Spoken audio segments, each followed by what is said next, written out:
चलिए देखते हैं।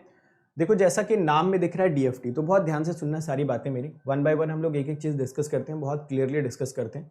देखिए कल आप लोगों ने एक टर्म पढ़ा था DTFT, है ना। कल आपने एक टर्म पढ़ा था DTFT। DTFT का मतलब क्या होता है?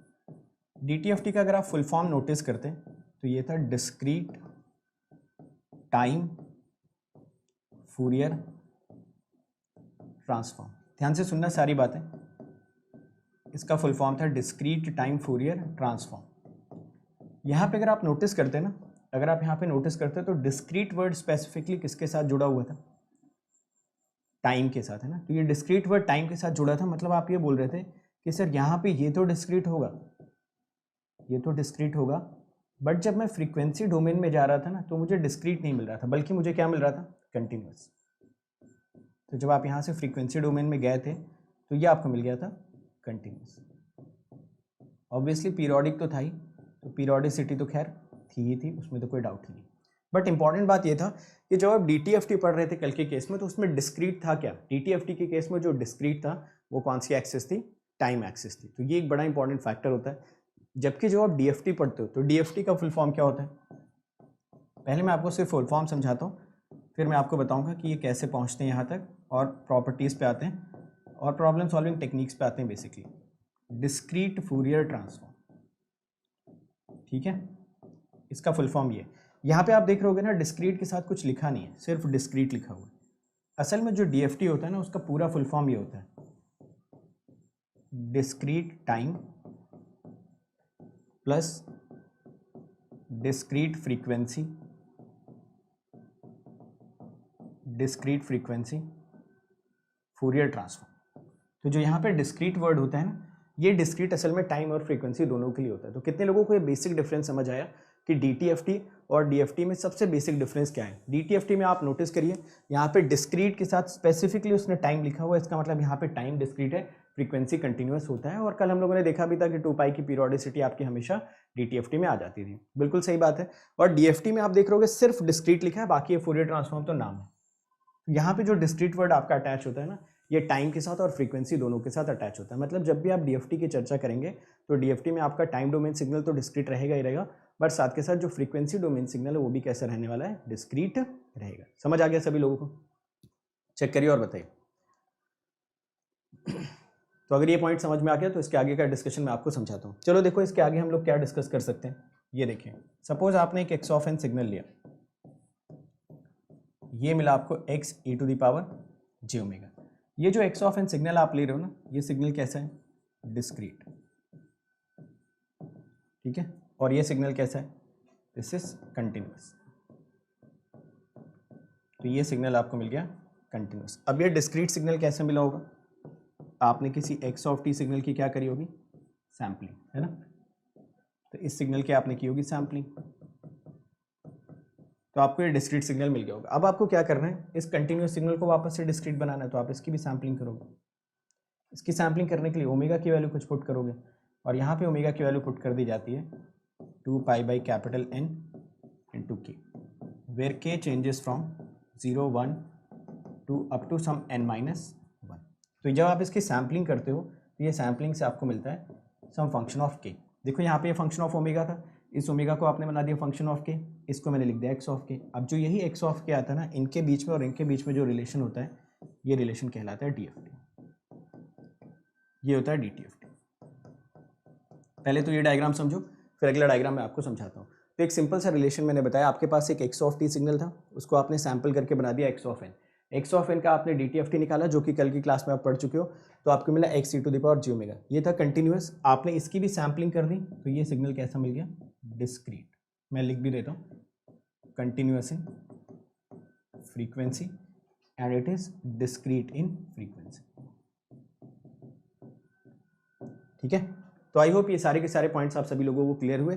एक सिंपल सा फ्लो चार्ट बना हुआ है जो आपके सारे के सारे ट्रांसफॉर्म्स को इजीली कनेक्ट कर रहा है। सारे के सारे ट्रांसफॉर्म को, मतलब DFT और DTFT को ये काफ़ी इजीली कनेक्ट कर रहा है। तो देखना कहाँ पे मैंने क्या लिखा हुआ, ये एक्स ऑफ एन था, इसको आपने यहाँ से कनेक्ट करा और ये DTFT आपको मिल गया। तो काफ़ी एक बेसिक लेवल पे एक अंडरस्टैंडिंग बन गई हमारी कि यहाँ पे चल क्या रहा है। इसको लिखना हो तो आप डिस्क्रीट टाइम लिख लो, टू बी मोर प्रिसाइज।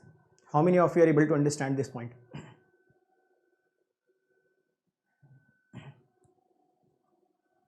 चलो, कम्युनिकेशन सिस्टम के 130 प्लस वीडियो के नोट्स मिलेंगे क्या? अरे वीडियो डाल दिए, नोट्स तो बना लो। अब कुछ दिन बाद ये भी बोलोगे अगर नोट्स दे दूंगा तो सर आप मेरी जगह एग्ज़ाम देने चले जाओगे क्या? कम से कम इतना तो कर ही दो। सारे सब्जेक्ट पढ़ा दिया आपने, सबके फ्री कोर्सेज दे दिए, PDF भी दे दिए, तो अब सर ऐसा भी कर दो कि एग्ज़ाम भी आप ही दो सर, इतना तो आप कर ही सकते हो। कुछ तो करो यार, इतने पैसिव मत बन जाओ, ठीक है? तो वो पहले के रिकॉर्डेड लेक्चर्स है ना, वो लेक्चर्स पहले रिकॉर्ड हो चुके हैं, इस वजह से उसके PDFs अवेलेबल नहीं। जैसे मशीन हो गया, आपका डिजिटल इलेक्ट्रॉनिक्स हो गया, और आपका कम्युनिकेशन हो गया, और एनालॉग इलेक्ट्रॉनिक्स के जो रिकॉर्डेड लेक्चर्स गए ना, जिसमें हम लोग लाइव नहीं पढ़ा रहे हैं, जिसमें हमारा फेस नहीं दिख रहा है, वो सारे के सारे PDFs आपको या फिर नोट्स खुद से बनाने पड़ेंगे। बाकी जो क्लासेस आपके लाइव चल रहे हैं, जो चलते हैं, उनके PDF ऑलरेडी हम लोग शेयर कर चुके हैं, ठीक है? चलो देखो, ये समझ आ गया ना सबको? तो एक बेसिक चीज़ बस मैं और समझा देता हूँ, फिर उसके बाद हम लोग आगे डिस्कशन स्टार्ट करते हैं, ठीक है ना? चलो, तो अगर आप ये समझिए यहाँ पे एक सिंपल सी चीज़ को और समझ लो, फिर आ जाते हैं डायरेक्ट मैथमेटिकल कैलकुलेशन पे, दैट्स इट। बाकी इसमें कुछ ज़्यादा समझने की ज़रूरत है नहीं। आ गया ना ये वाला पॉइंट समझ में? चलो, अब जस्ट हम लोग एक सिंपल सा पॉइंट आपको मैं यहाँ पे ये बता देता हूँ कि अगर आपके पास एक सिग्नल है x ऑफ n, देखो वैसे वो दिन ज़्यादा दूर नहीं है जब ये स्टेटमेंट आप लोग बोल ही दोगे, क्योंकि इतना कुछ करने के बाद भी कम से कम इतना तो आप कर ही सकते हो यार कि नोट्स तो बना लो खुद से। हाँ, शॉर्ट नोट्स मैंने ज़रूर शेयर किए, ठीक है? तो शॉर्ट नोट्स मैंने ज़रूर शेयर कर दिए सारे के सारे कम्युनिकेशन सिस्टम के। अगर आप कहीं पे भी टेलीग्राम पे मुझसे कनेक्टेड हो तो आप शॉर्ट नोट्स की मदद ले सकते हो। अगर आप जल्दीबाजी में नोट्स नहीं बना पाए हो तो आप इस टेलीग्राम चैनल पे जाओ, मैंने खुद से ये सारे के सारे शॉर्ट नोट्स पूरे के पूरे कम्युनिकेशन के बना के आपके साथ शेयर किए, ठीक है? तो आप शायद अगर जल्दीबाजी में तैयार करना चाहते हो तो इन शॉर्ट नोट्स की मदद ले सकते हो। समझ गए ना? चलो इसको देखो यार, जल्दी से इसको फिनिश करते हैं, थोड़ा सा बेसिक वाला पार्ट, फिर आगे चलते हैं। तो जो भी x ऑफ e⁻j आएगा, आपको पता है कि -π से π के बीच में कैसा होता है, पीरियोडिक है ना? तो ये सिग्नल तो पीरियोडिक ही मिलने वाला आपको। देखो बहुत आसान होता है, DFT के अगर क्वेश्चंस आप लगाने जाओगे ना, तो मैं आपको काफ़ी सारे शॉर्टकट्स आज की क्लास में बताऊंगा, और बहुत इंटरेस्टिंग तरीके से पूरा DFT हम लोग फिनिश कर लेंगे। तो ये हो गया x ऑफ n से x ओमेगा। अब होता क्या है कि अगर आपको DFT कैलकुलेट करना है, तो DFT कैलकुलेट करने के लिए करते क्या है, सबसे पहले x ऑफ n सिग्नल लेते हैं और उसका DTFT निकालते हैं। तो आप बोलेंगे कि सर DTFT निकालना तो बहुत आसान है, कल आप सिखा चुके हैं। तो आगे की कहानी भी बहुत आसान है। क्या करो, ये -π से π का इंटरवल दिख रहा है ना सभी को, यहीं पे पूरा ध्यान रखो। इस -π से π के इंटरवल को ही बस आपको सैंपल करना, तो आपको मिलेगा यहाँ से x ऑफ k, यहाँ से आपको मिल जाएगा x ऑफ k।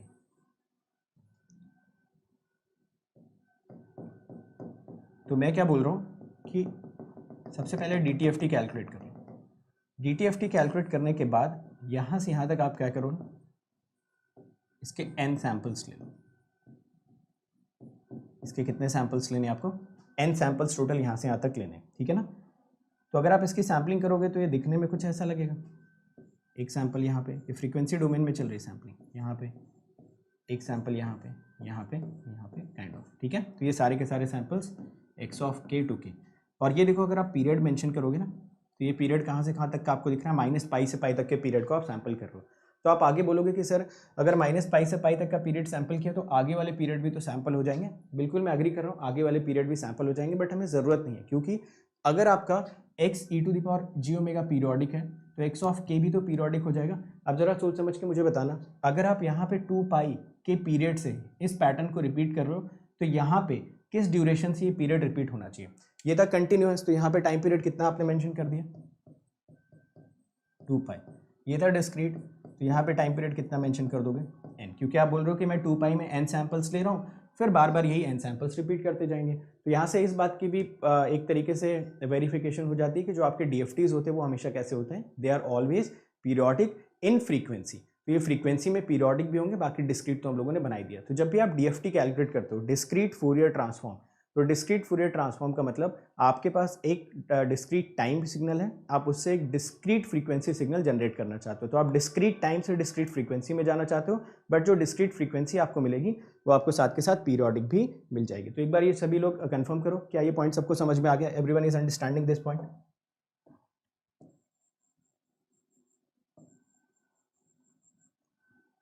ठीक है, इसके बाद एक पॉइंट और बताते हैं, फिर चलते हैं हम लोग आगे क्वेश्चंस पे। तो जस्ट ये बेसिक मैं आपको थोड़ा बहुत समझाना चाह रहा हूँ कि इसके पीछे का लॉजिक क्या है।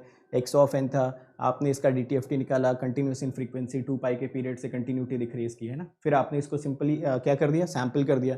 सैम्पल करने के बाद आपने n सैम्पल्स ले लिए।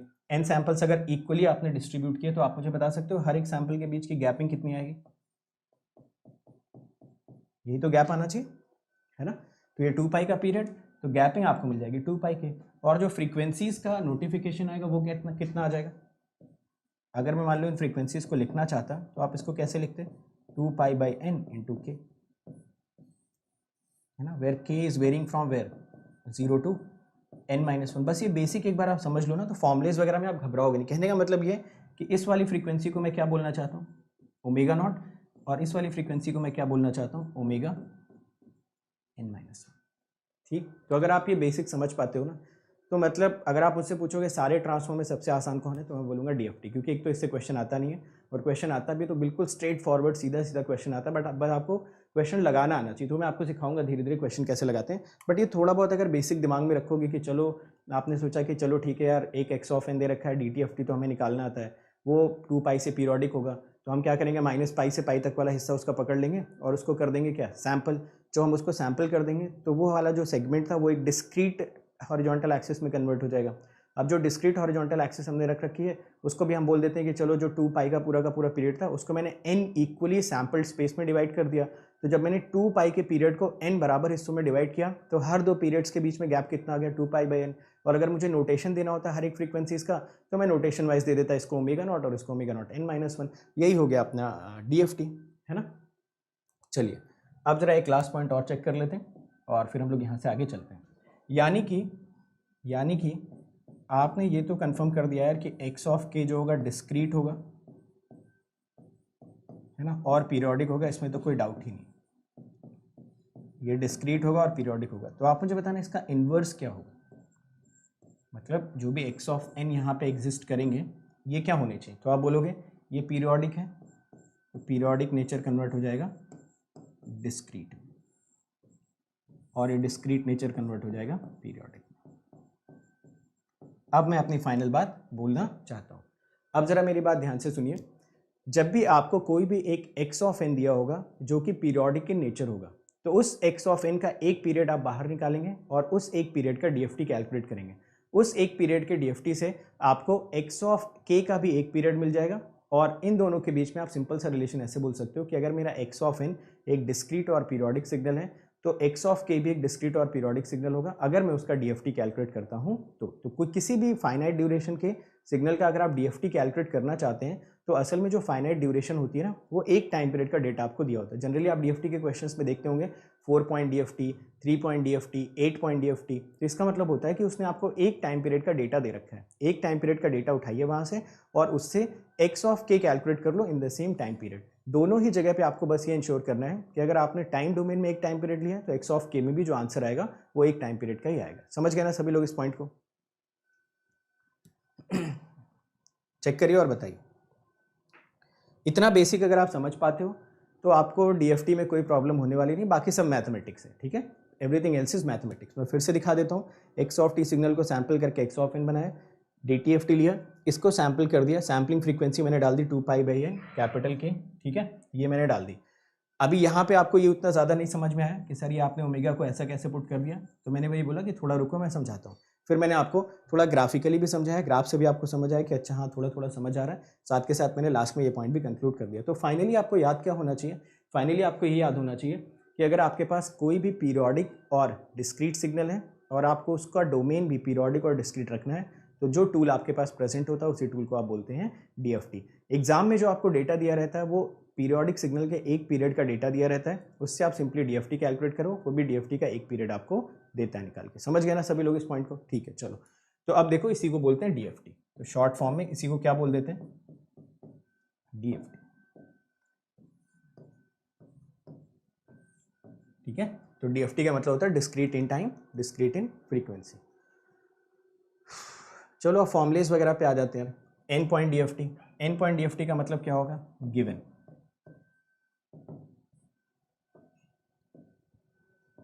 x of n is periodic with ये दे रहेगा, ठीक है। Second, data of 1 period will be given. जितना मैं बता रहा हूँ बस उतना सुनते जाना है आपको। 1 period will be given, will be given, एक पीरियड का आपको डेटा दिया रहेगा। तो एक्स ऑफ एन आपका दिखने में कैसा लगेगा, x of 0, x of n. कुछ इसकी प्रॉपर्टीज़ ना बड़ी ही अनयूजुअल होती है ना, तो उसको भी मैं आपको समझाऊंगा, ठीक है। तो अनयूजुअल प्रॉपर्टीज़ भी समझेंगे। ये ऐसा डेटा आपको दिया रहेगा। Obviously this represents 1 period only. ये पीरियोडिक है ना, फाइन। तो एक पीरियड का डेटा आपको क्वेश्चन में दिया रहेगा, आपको एक्स ऑफ एन दिया रहेगा, data of 1 period will be given. Calculate करना होगा n point DFT, calculate n point DFT. उसका फॉर्मूला देख लो, बड़ा सिंपल सा फॉर्मूला मैं आपको बता देता हूँ। ये आपको कैलकुलेट करना, तो मैंने आपके लिए पर्पस लिख दिया। ये आपका हर एक क्वेश्चन में ये पर्पस आपको मेंशन रहेगा कि आपका एक्स ऑफ एन दे रखा होगा, डेटा दिया रहेगा, एक्स ऑफ एन दिया रहेगा, वहाँ से n point DFT simply calculate करो। और फॉर्मूला देख लेते हैं इसका, बड़ा ही सिंपल सा फॉर्मूला। ज़रा मुझे डीटीएफटी का फॉर्मूला बताएंगे आप? तो आप बोलोगे सर ऐसा कुछ हम लोगों ने पढ़ा था, डीटीएफटी का formula e⁻ - j⍵n where n equal to -∞ to ∞, और ये पीरियोडिक सिग्नल है। यहीं से मैं आपको डीएफटी का फॉर्मूला भी कनेक्ट कर देता हूँ। तो पहली चीज़ तो आपने ओमेगा को बना दिया के का फंक्शन। ऊपर से आपने बोला कि कैलकुलेशन तो मैं क्या करने वाला हूँ, एक ही पीरियड के लिए करने वाला हूँ। तो यहाँ पे मैंने रखा x of n e⁻ - j। Omega को आपको पता है आपने किससे रिप्लेस कर दिया, 2π/N इंटू के इंटू स्मॉल। अब यहाँ पे देखो एक सिंपल सी चीज़, कभी कभी क्या होता है ना, लिमिट्स वगैरह में हम कंफ्यूज हो जाते हैं, यार एन की लिमिट है, के की लिमिट है। तो सिंपल सी चीज़ मैं आपको एक बता देता हूँ, अगर के का फंक्शन लाना है तो लिमिट किसकी रखनी पड़ेगी, एन की, ताकि एन यहाँ से खत्म हो जाए और के बचे, है ना। तो बाय द वे अगर मैं इतना लिख देता और उसके बाद मैं कंफ्यूज रहता कि यार लिमिट में एन की लगाऊं या के की लगाऊं, तो मैं कहता हूँ लिमिट लगाओ ही मत, आप पहले देख लो आपको चाहिए क्या। के का फंक्शन चाहिए आपको ना, तो आप यहाँ पे एन की लिमिट लगाइए, तभी ये के का फंक्शन बचेगा, है ना। अब देखो यहाँ पे एक्स ऑफ के भी आप क्या एक्सपेक्ट कर रहे हो, एक्स ऑफ के भी तो आप एन पॉइंट ही एक्सपेक्ट कर रहे हो ना, कि ये capital x of 0, capital x of 1 से लेके कैपिटल एक्स ऑफ n-1। तो कभी इसी को शॉर्ट में लिख देते हैं, वेयर के is changing from 0 to n-1। तो ये हो गया यार आपका एक बेसिक फॉर्मूला, इसी को बोलते हैं हम लोग डीएफटी। तो जब भी एक्स ऑफ एन का एक्स ऑफ के लिखना होगा, इस तरीके से आप डीएफटी को लिख सकते हो। तो मैं यहाँ पे दोनों पेयर्स आपके लिए बना देता हूँ। जब भी आप एक्स ऑफ एन का डीएफटी लिखना चाहते हो एक्स ऑफ के, है ना, तो फॉर्मूले वगैरह भी मैं अभी और सिंप्लीफाई कर देता हूँ आपके लिए, ट्विडल फैक्टर का कॉन्सेप्ट इंट्रोड्यूस करके। बट एज ऑफ नाउ पहले बस मेरा फोकस है कि आप ये फॉर्मूलेस वगैरह से घबराएं नहीं, डीएफटी को ऐसा नहीं समझे कि कोई अनोखी चीज़ है जो आपसे नहीं होगी। आप थोड़ी देर रुकेंगे तो डीएफटी के सारे क्वेश्चंस आपसे हो जाएंगे बिल्कुल सिंपल तरीके से, क्योंकि डीएफटी के क्वेश्चंस में ज़्यादा कॉम्प्लिकेटेड क्वेश्चन वो बना ही नहीं सकते, फिर वो डीएसपी के क्वेश्चंस बनने लगेंगे। यहाँ पे एक जो इंपॉर्टेंट पॉइंट आप मेंशन करना नहीं भूलेंगे कि ये निकालने के बाद मुझे n पॉइंट का सीक्वेंस चाहिए, तो मैं यहाँ पे x ऑफ k को 0 से n-1 तक वेरी कराना चाहता हूँ। समझ आया सभी को? चलिए, होपफुली सबको ये पॉइंट समझ में आ गया मैं क्या बताना चाहता था। चलिए, इसी के साथ साथ हम लोग क्या करते हैं, इन्वर्स डीएफटी का भी फॉर्मूला मैं आपको यहीं पर समझा देता हूँ, just for the sake of formulas. तो चलो यहीं पर मैं लिख देता हूँ, अभी इन फॉर्मूले से कोई क्वेश्चन नहीं लगेगा, ठीक है। तो ये बात आप दिमाग में रखना कि इनसे कोई क्वेश्चन वगैरह लगने वाला है नहीं। क्वेश्चन लगने के लिए जो अगला स्लाइड आपने अभी देखा ना, ट्विडल फैक्टर, वो आपके लिए बड़ी हेल्पफुल चीज़ है। तो अगर आप यहाँ से एक्स ऑफ एन कैलकुलेट करना चाहते हो तो 1/n, लिमिट अभी मैं नहीं रखता हूँ, लिमिट मैं अभी नहीं रखता हूँ, ठीक है। तो मैंने रखा एक्स ऑफ के e⁻ j 2π/N इंटू के, बस मैंने इतना लिखा है ना। अब मैं सोचूंगा यार लिमिट क्या रखूँ, तो मुझे n का फंक्शन चाहिए, तो ऑब्वियसली k की लिमिट रख लेते हैं 0 to n-1, fine. And obviously in this n will very from 0 to n-1, मतलब बार बार n पॉइंट का ही डिस्कशन करना है। तो ओवरऑल यहाँ से हमको ये पता चला कि हम n पॉइंट लेंगे टाइम डोमेन सिग्नल में, और n पॉइंट हमको मिलना चाहिए फ्रीक्वेंसी डोमेन सिग्नल में, और वाइस वर्सा। मतलब अगर 4 पॉइंट का डीएफटी निकालना है तो रिजल्ट भी 4 पॉइंट में ही आना चाहिए, और अगर 4 पॉइंट का DFT दे रखा हो और एक्सन निकालना है तो भी रिजल्ट आपको 4 पॉइंट मिलना चाहिए। ये तो हो गया खैर एक बेसिक डिस्कशन, फॉर्मुलेज वगैरह प्रॉपर तरीके से लिख लिए, सब कुछ समझ में आ गया कैसे क्या क्या वेरी कराना है। पर्पस क्या है, एक्स ऑफ एन कुछ इस फॉर्म में दिया रहेगा, चाहिए क्या, एक्स ऑफ के कुछ इस फॉर्म में चाहिए, इसी को बोल देते हैं एन पॉइंट DFT। तो ये था मेरा एक बेसिक सा ओवरव्यू देने का मतलब। अब आते हैं अपने मुद्दे पे कि सवाल कैसे लगेगा, सवाल लगाने के लिए इंपॉर्टेंट क्या क्या चीज़ें चाहिए। जब भी आप क्वेश्चन लगाने जाओगे किसी भी DFT के, तो जो सबसे इंपॉर्टेंट फैक्टर होता है उसमें which is known as twiddle factor. आइए देखते हैं ट्विडल फैक्टर क्या होता है। ट्विडल फैक्टर को मैं आपके लिए डिफाइन करता हूँ, this is called as twiddle factor, e⁻ - j 2π/N। ठीक है, तो इसी को डिफाइन कर देते हैं हम लोग ट्विडल फैक्टर के नाम से, ताकि बार बार ये e⁻ - j टाइप का जो लेंदी एक्सप्रेशन दिख रहा है ना, ये हमें लिखने में आसानी हो। कुछ प्रॉपर्टीज़ मैं आपको दिखाता हूँ ट्विडल फैक्टर की, आप भी मुझे बताना वो प्रॉपर्टीज़ आपको क्या लगती है, ठीक है या नहीं। आप भी मुझे बताते जाएंगे फटाफट सारे लोग आंसर। पहली प्रॉपर्टी में लिखना चाहता हूँ, first property, what will be the value of ω(n⁻0)। तो आप बोलोगे यहाँ पे 0 रख दो, आंसर मिल जाएगा 0। इस ओवरऑल पावर 0 लगा दोगे, e⁻0, आंसर मिलेगा 0, सॉरी 1। अगर मैं आपसे पूछता व्हाट इज ω(n⁻n), तो आप बोलोगे सर अगर यहाँ पे आपने n लगा दिया इसकी पावर, मतलब n कैंसिल हो जाएगा, तो आंसर 100% 1 मिलना चाहिए। क्या ω(n⁻n) के साथ भी ऐसा ही होने वाला है? यस। ठीक है, तो ये दूसरा एक्सप्रेशन मिला कि अगर आपको यहाँ पे 4 दिख रहा है और ऊपर भी 4 दिख रहा है, तो आंख बंद करके आंसर 1 लिख लेना। ठीक है, जैसे यहाँ पे 4 और यहाँ पे 4, ये दोनों सेम हो, टाइम वेस्ट मत करना, इनको लिख देना 1।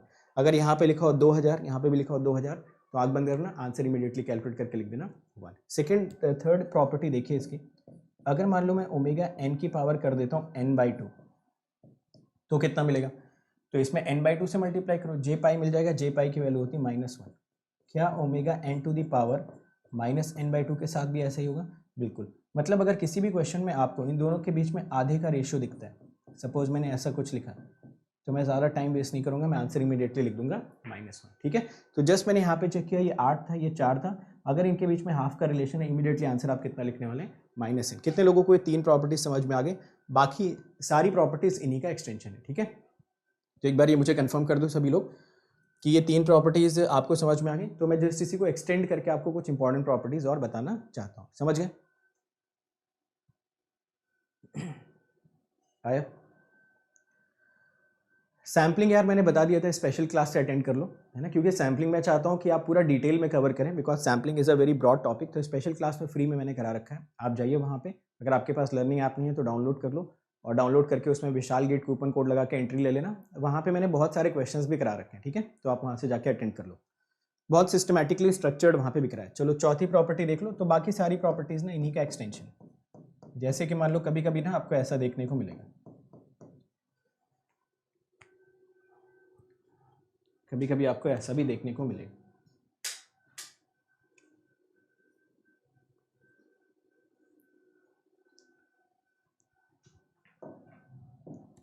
तो इसको आप क्या लिख लेना, ω(n⁻n), या फिर कभी कभी ऐसा भी लिखा होता है n+-ln,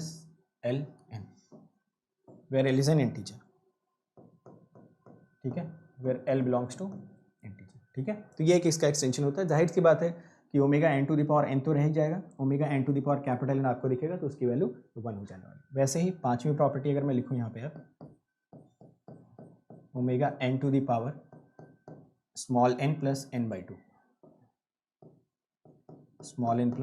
n/2, तो उसकी वैल्यू आपको मिलती है -ω(n⁻n)। और इसी को अगर मैं आपके लिए एक्सटेंड करके देना चाहूँ, देखो मेरे ख्याल से ना ये प्रॉपर्टीज रटना मत, तो रटना मत मतलब समझ लेना ना, जैसे कि मैं आपको एक्सप्लेन कर रहा हूँ ना, वैसे थोड़ा लॉजिक लगा लेना। समझ गए ना? चौथी पांचवी प्रॉपर्टी का भी एक्सटेंशन। तो hopefully you are getting all this points very clearly. पहली प्रॉपर्टी, दूसरी, तीसरी, चौथी, पांचवी, इतनी प्रॉपर्टी अगर आपको आती है तो ट्विडल फैक्टर से रिलेटेड ऑलमोस्ट सारी चीज़ें हम लोग जज कर सकते हैं। समझ गए ना सभी लोग? चलो, इनवर्स DFT का भी हम लोगों ने फॉर्मूला भी देखा था। तो DFT और इनवर्स DFT का फॉर्मूला ऑलरेडी मैं आपको बता चुका हूँ। अगर आप दोबारा यहाँ पे देखना चाहते हैं इनवर्स DFT का formula, so this is the formula that you should expected from you. 1/n कर लेना, यहाँ पे स्टार्ट करना k 0 to n-1, x of k e⁻ sine plus का आ जाएगा, ओमेगा की जगह आपको पता है ये 2π/N इंटू k का सैम्पलिंग इंटरवल आने वाला, और ऑब्वियसली यहाँ पे जो ये x ऑफ n आ जाएगा, इस n को 0 to n-1 आपको कर देना है, ठीक है। तो ये इनवर्स DFT का फॉर्मूला हो गया, जो कि काफ़ी हद तक सिमेट्रिकल है आपका, बोल सकते हो DFT से। चलो, अब जो हमें सीखना है ना, वो हमको सीखना है कि हम मैट्रिक्स का यूज़ करके DFT या फिर इनवर्स DFT कैसे कैलकुलेट कर सकते हैं। तो मैं आपको उसका सिंपल सा तरीका बताता हूँ। ये देखिए, जब भी आपको DFT कैलकुलेट करना है, तो आपको क्या करना है यहाँ पे। अच्छा, एक चीज़ मैं इसमें बताना भूल गया, मैं आपको दोबारा मैं बता देता हूँ। एक प्रॉपर्टी इसमें रहेगी, हालांकि वो ऑब्वियस है, थोड़ी देर में यूज़ ही होती है, बट स्टिल ओमेगा एन देखो आपको कितना मेंशन कर रखा है, e⁻ - 2π/n। यहाँ से आप मुझे बताएंगे ओमेगा एन इनवर्स कितना हो जाएगा और ओमेगा एन कॉन्जुगेट कितना हो जाएगा, चेक कर लो। तो देखो, अगर मैं यहाँ से ओमेगा एन इनवर्स कैलकुलेट करता हूँ या ओमेगा एन कॉन्जुगेट कैलकुलेट करता हूँ, तो दोनों सेम ही तो आ जाएंगे। So this is also one of the most important properties that you should take care of. तो ट्विडल फैक्टर का अगर आप इन्वर्स निकालने जाते हो ना, तो बेसिकली कॉन्जुगेट ही आ जाएगा, क्योंकि इन्वर्स निकालोगे तो भी ये -j+j से रिप्लेस होगा, और इसका कॉन्जुगेट करोगे तो भी -j+j से रिप्लेस होगा। तो अगर आप इसका इन्वर्स भी कैलकुलेट करते हो तो बेसिकली आपको कॉन्जुगेट ही कैलकुलेट कर लेना चाहिए, ठीक है। चलो आओ देखते हैं यहाँ पे मैट्रिक्स मेथड क्या होता है। तो मैट्रिक्स मेथड में देखो आपको क्या करना होता है, यहाँ पे आपको एक ट्विडल फैक्टर की मैट्रिक्स लिखनी होती है और x ऑफ n की मैट्रिक्स यहाँ पे मल्टीप्लाई कर देनी चाहिए, ठीक है। तो ये होता है आपका DFT कैलकुलेट करने का तरीका। इनवर्स DFT कैलकुलेट करने का तरीका क्या होता है? तो इनवर्स DFT कैलकुलेट करने का तरीका होता है कि अगर आप x ऑफ n कैलकुलेट करना चाहते हो तो it is 1/n omega n to the power n, इस मैट्रिक्स का इन्वर्स कैलकुलेट करना, x ऑफ k से मल्टीप्लाई कर देना। अभी मैंने बताया कि इन्वर्स कैलकुलेट करो या कॉन्जुगेट कैलकुलेट करो, इस पर्टिकुलर केस में आपके लिए सिंपल है, तो आपके लिए यहाँ पे इन्वर्स कैलकुलेट करने की मेहनत बच जाएगी, ठीक है। तो इन्वर्स मत कैलकुलेट कर लेना, कॉन्जुगेट कैलकुलेट करना, क्योंकि ट्विडल फैक्टर की मैट्रिक्स में आप इन्वर्स निकालो मैट्रिक्स का या फिर कॉन्जुगेट कैलकुलेट करो, दोनों चीज़ें आपके लिए मोर और लेस सेम ही रहने वाली। तो ये दो रिलेशंस अगर आपको याद है ना, तो बहुत ईजिली चीज़ें सॉल्व हो जाएंगी। तो जो मेन फॉर्मूला है ना इसका, उसको याद करने की ज़रूरत नहीं है, आप सिर्फ इसको याद रखिए। तो मेन फॉर्मूला अगर आप कभी थोड़ा बहुत भूलते भी हो तो आप इजीली उनको रिलेट कर पाओगे, बट आपको जो मैट्रिक्स वाला फॉर्मूला याद करना है वो यही फॉर्मूला याद करना है जो यहाँ पे मेंशन किया है, और x ऑफ n का यहाँ पे फॉर्मूला मेंशन किया है। चलो मैं आपको एक एक करके सारी चीज़ें समझाता हूँ। सबसे पहले बात करते हैं 2 पॉइंट DFT और IDFT की। तो जब 2 पॉइंट DFT और IDFT की आप बात करोगे, x ऑफ n का जो जनरल सीक्वेंस होगा वो कैसा होगा, x ऑफ n का जो जनरल सीक्वेंस होगा that will B x of 0 x of. आप मुझे बताएंगे कि ये x ऑफ n जो मेंशन कर रखा है, क्या आपको एक पीरियड का डेटा दे रखा है या फिर एक फाइनाइट ड्यूरेशन का डेटा दे रखा है? तो आप बोलोगे sir x of n periodic होना चाहिए, उसमें से उसने एक पीरियड का डेटा हमको मेंशन कर रखा है, ये हमको दे रखा है given. What are we expecting from here? Calculate क्या करना है, x of k। x of k भी पीरियोडिक होगा, मतलब यहाँ से भी x of 0 x of 1 calculate करना है। दो मैट्रिसेस मैं आपको यहाँ पे लिखना सिखाता हूँ।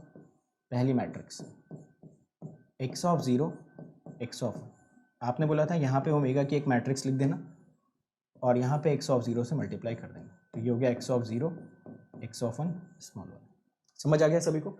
चलो अब यहाँ पे देखो एलिमेंट्स कैसे लिखते हैं, ज़रा ध्यान दीजिए। जब भी आपको यहाँ पे एलिमेंट्स लिखने होते हैं ना, तो आपने n की वैल्यू तो जज कर ही ली 2, तो यहाँ पे आप लिखेंगे ओमेगा 2 पावर 0 ओमेगा 2 पावर 1। तो जो पहला आपका रो और पहला कॉलम होता है ना, उसमें हमेशा एलिमेंट्स यही होता है। तो फर्स्ट रो में ओमेगा 2 पावर 0, फर्स्ट कॉलम में भी ओमेगा 2 पावर 0, फिर उसके बाद जो सेकेंड वाला कॉलम होता है ना, उसमें आप पावर को 1 से इंक्रीज कर दो। समझ आ गया? तो आपने यहाँ पे लिखा omega 2 power 0 omega 2 power 0 omega 2 power 1 omega 2 power 1। अब जरा बताओ कि इसकी वैल्यू कैसे लिख सकते हैं? तो देखिए इसकी वैल्यू, इसको याद नहीं करना ना, जैसे मैं डिराइव कर रहा हूँ वैसे आपको याद होगा नहीं, जो याद रखना उसका शॉर्टकट में भी थोड़ी देर में बताता हूँ। ये तो 1 1 हो गए, यहाँ पे आपने देखा 2, यहाँ पे देखा 1, आधे का रिलेशन था तो इसको मैंने कर दिया -1। करेक्ट? समझ गए ना इसको डायरेक्टली कैसे लिखना है? अब यहीं से अगर आपको इन्वर्स वाली मैट्रिक्स लिखनी होती है तो वो मैट्रिक्स कैसे लिखी जाती? तो आप यहाँ पे लिखते हैं x ऑफ 0। तसल्ली से समझना है, हर एक पॉइंट इसका इंपॉर्टेंट है।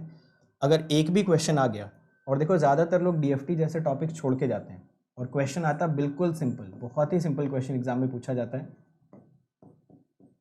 तो अगर आप एक आधे क्वेश्चन भी इसके क्रैक कर ले गए ना, तो बहुत सारे लोगों से आप वैसे भी आगे निकल जाओगे। तो ज़्यादातर लोग DFT वगैरह ये सब छोड़ के जाते हैं, लगता है बहुत कॉम्प्लिकेटेड है, बट बिल्कुल भी कॉम्प्लिकेटेड नहीं है। आपको दिख रहा होगा सिर्फ और सिर्फ आपको क्या कैलकुलेट करना है, मैट्रिक्स वगैरह की कैलकुलेशन करनी, दैट्स इट। और उसके प्रोसेसेस मैं आपके लिए क्रिएट कर ही रहा हूँ 1/2, ठीक है। अब देखो यहाँ पे आपको पता है कि अगर मुझे इसका इन्वर्स कैलकुलेट करके लिखना था, तो इन्वर्स लिखने का मतलब क्या है कि हर एक वैल्यू को कॉन्जुगेट कर लो। अगर आप हर एक वैल्यू को कॉन्जुगेट करोगे भी तो कोई फ़र्क पड़ेगा क्या, सारे ही रियल हैं, तो कॉन्जुगेट करने से कोई फ़र्क पड़ा नहीं। तो ये हो गया आपका DFT का रिलेशन, ये हो गया आपका इन्वर्स DFT का रिलेशन। होपफुली ये बहुत आसानी से आप समझ पा रहे हैं, इसमें बिल्कुल भी डिफिकल्टी नहीं है।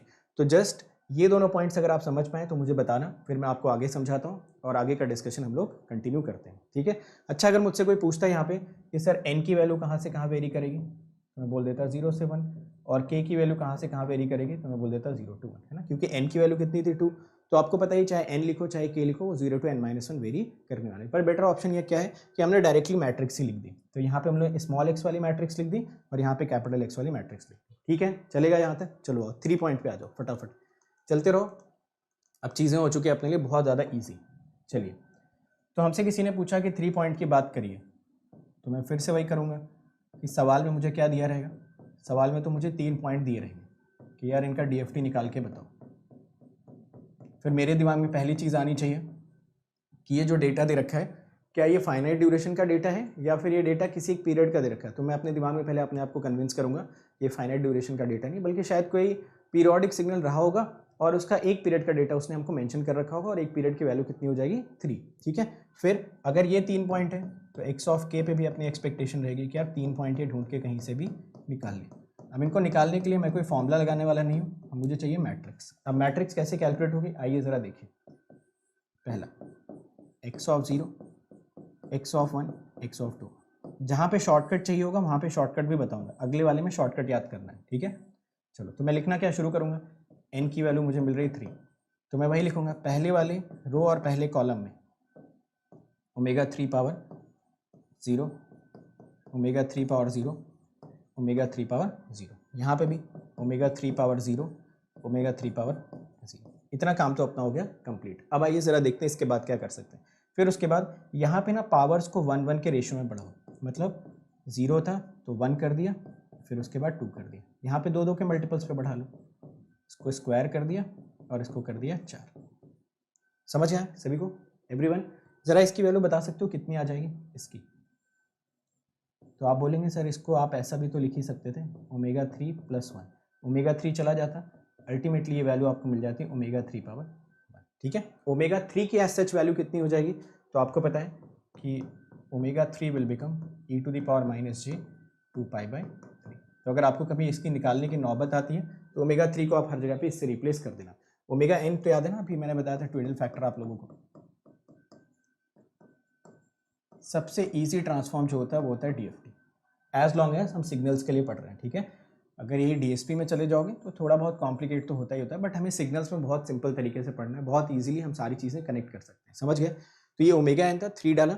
अब हर जगह पे आप वैल्यूज पुट कर सकते हो, इसको पुट कर लेना 1 1 1, ये हो जाएगा 1 1 1, ओमेगा 3 की वैल्यू निकाल के वहाँ से पुट कर देना, काइंड ऑफ ये चीज़ें आप कर सकते हो, उसकी हमें अभी ज़रूरत नहीं है। आइए ज़रा इसका इन्वर्स का लिखते हैं, अभी सिर्फ लिखने की प्रैक्टिस करनी है ना, फॉर्मेट डिफरेंट है ना थोड़ा सा, तो पहला काम हमारा होना चाहिए लिखने की प्रैक्टिस।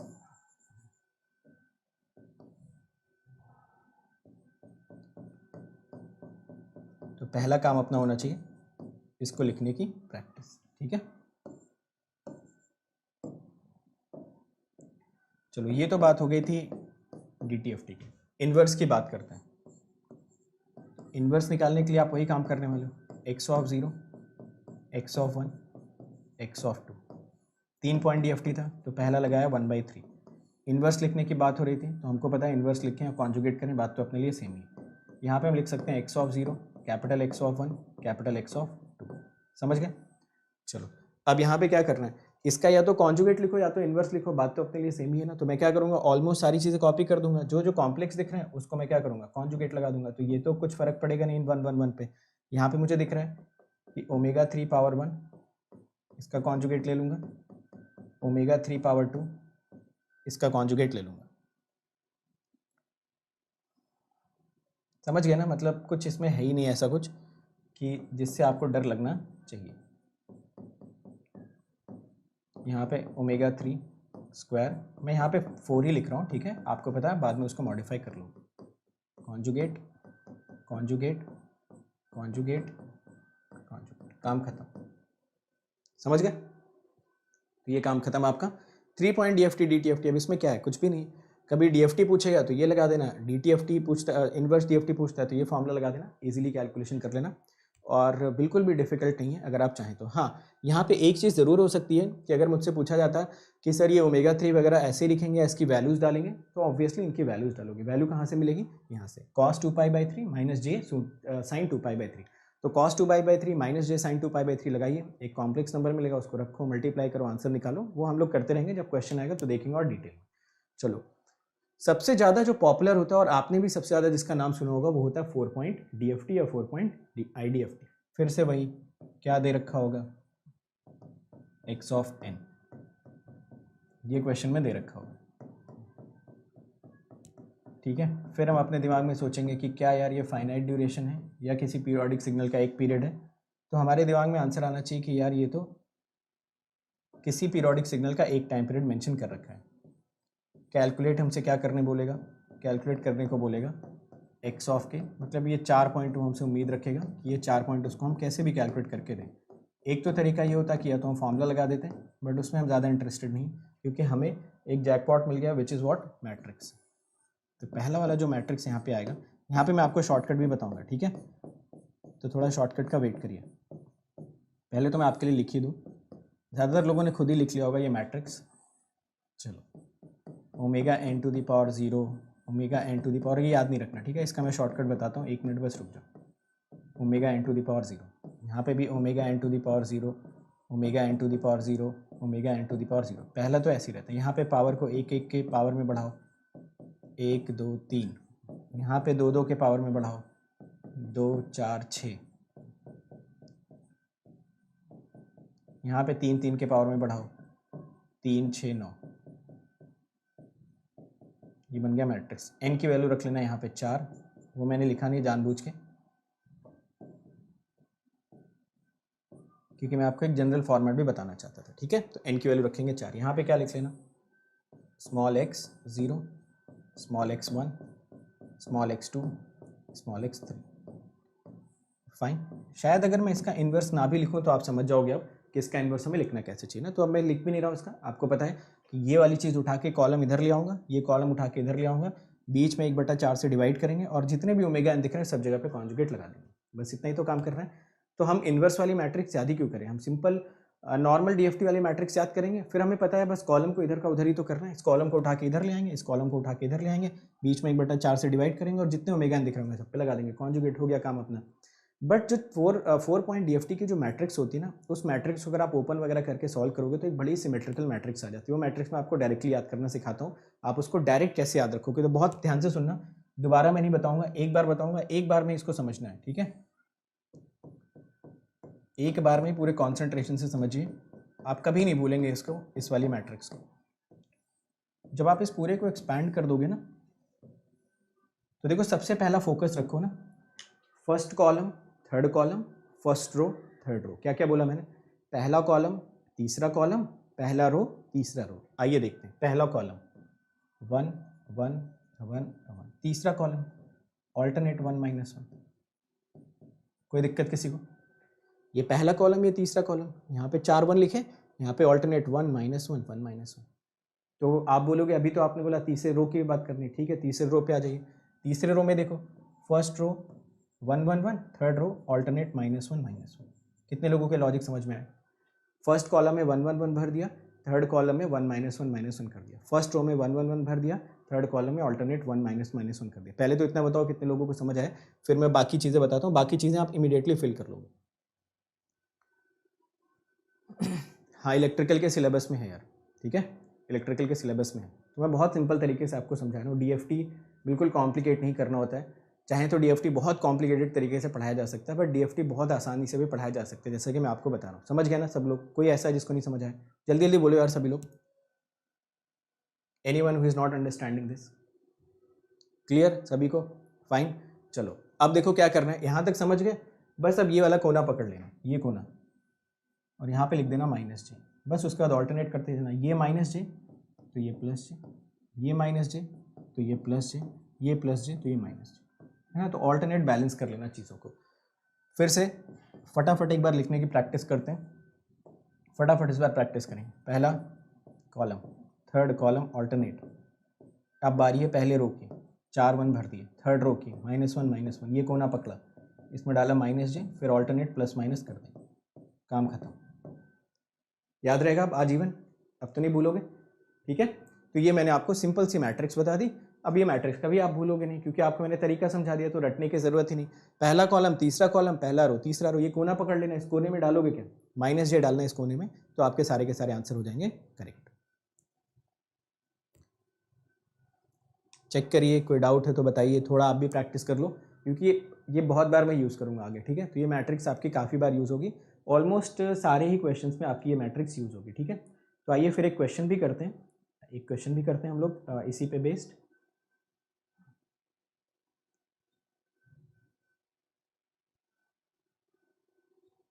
याद रहेगा ना, चलो ठीक है। तो आप मुझे बता सकते हो यार, इन्वर्स वाली मैट्रिक्स क्या हो जाएगी फिर। चलो, तो मैं इन्वर्स वाली कभी याद ही नहीं करूँगा, है ना, मैं कभी भी इन्वर्स वाली याद नहीं करने वाला हूँ। मैं तो क्या करूँगा, देखो अब मुझे लॉजिक पता होगा ना, एक चीज़ याद कर ली तो 10 चीज़ें क्यों याद करें। अब मैं ये हटा देता हूँ, ये तो मैंने प्रैक्टिस की थी आपके लिए, आपने भी होपफुली सभी लोगों ने प्रैक्टिस कर ली। तो ये मैट्रिक्स अब आप भूलने से रहे, क्योंकि अब आपको पता चल चुका है इसका तरीका।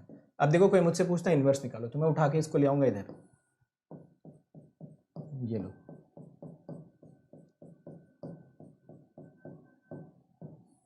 और मुझे पता है कि ऐसा करने का परिणाम क्या करना पड़ेगा, 1/4 का फैक्टर लाना पड़ेगा। तो आप 1/4 का फैक्टर लेके आए, यहाँ पे कैपिटल एक्स ऑफ 0 डाल दिया, x of 1, x of 2, x of 3, है ना, ये ऐसा आपने कर दिया। अब इसमें हर एक एलिमेंट का कॉन्जुगेट डाल दो, तो आपको कॉन्जुगेट डालने से पता भी है कि सिर्फ जे वाले फैक्टर ही चेंज होंगे और कुछ चेंज होंगे नहीं। तो अगर थोड़ा सा आप कॉमन सेंस लगाओ तो देखो, क्या फर्स्ट रो और थर्ड रो में कोई चेंज आने वाला है, नहीं। फर्स्ट कॉलम थर्ड कॉलम में कोई चेंज नहीं आने वाला, बस ये कोना क्या हो जाएगा, माइनस जे की जगह प्लस जे, बस उसके बाद क्या करो, फिर ऑल्टरनेट बैलेंसिंग स्टार्ट करो, समझ गए ना। तो ये कॉर्नर फिर से आपने पकड़ा, इसमें जे डाल दो, क्योंकि कॉन्जुगेट डालना है, फिर बैलेंस कर लो, ये जे तो ये माइनस जे, ये माइनस जे, फिर प्लस जे, ठीक है ना, समझ आ गया। चलो यार, आई होप ये सारी की सारी चीज़ें आपको समझ आई। तो अभी तक आपको डीएफटी में कुछ भी कॉम्प्लिकेटेड लग रहा है, तो आप ये पूछोगे याद क्या क्या करना है ना, तो मैं बोलूँगा कुछ याद नहीं करना है। यहाँ से जो मैंने शुरू किया ना, यहाँ से जहाँ से ट्विडल फैक्टर स्टार्ट हुआ है उसी के बाद पढ़ना, उसके पहले वाला मत पढ़ना। उसके पहले वाला तो जस्ट मैं इसलिए बताना चाह रहा था कि थोड़ा सा आपको आइडिया रहे क्या होता है सैम्पलिंग वैम्पलिंग, उसकी कोई ज़रूरत नहीं है ना, नहीं भी याद रखोगे तो भी काम चलेगा। ये जहाँ से स्टार्ट हुआ है ना ट्विडल फैक्टर, यहीं से रिवाइज करना स्टार्ट करना, ट्विडल फैक्टर की सारी प्रॉपर्टीज़ उठाना, प्रॉपर्टीज़ उठाने के बाद ये बेसिक फॉर्मुलेस देख लेना, बेसिक फॉर्मुलेस देखने के बाद ये मैट्रिक्स मेथड पे सिंपली आप जंप कर जाना। उसमें मैंने आपको 2 पॉइंट की बनाना सिखा दिया, 3 पॉइंट का मैंने बनाना सिखा दिया, एंड मैंने आपको 4 पॉइंट का बनाना सिखा दिया, ठीक है। 4 पॉइंट से ज़्यादा आता नहीं एग्जाम में, आता है बट वो प्रॉपर्टीज़ के बेस पे होता है। तो हम लोग 8 पॉइंट डीएफटी के भी क्वेश्चंस करेंगे, बट वहाँ पे डीएफटी कैलकुलेट नहीं करेंगे, बल्कि डीएफटी दे रखा होगा, कुछ प्रॉपर्टीज़ वगैरह लगा के कुछ सिंपल से क्वेश्चंस हम लोग सॉल्व करेंगे। समझ आ गया ना सबको। चलिए क्वेश्चन कर लें। चलो मैं आपको एक सिंपल सा क्वेश्चन भी करवा देता हूँ इसी बहाने, ये लीजिए।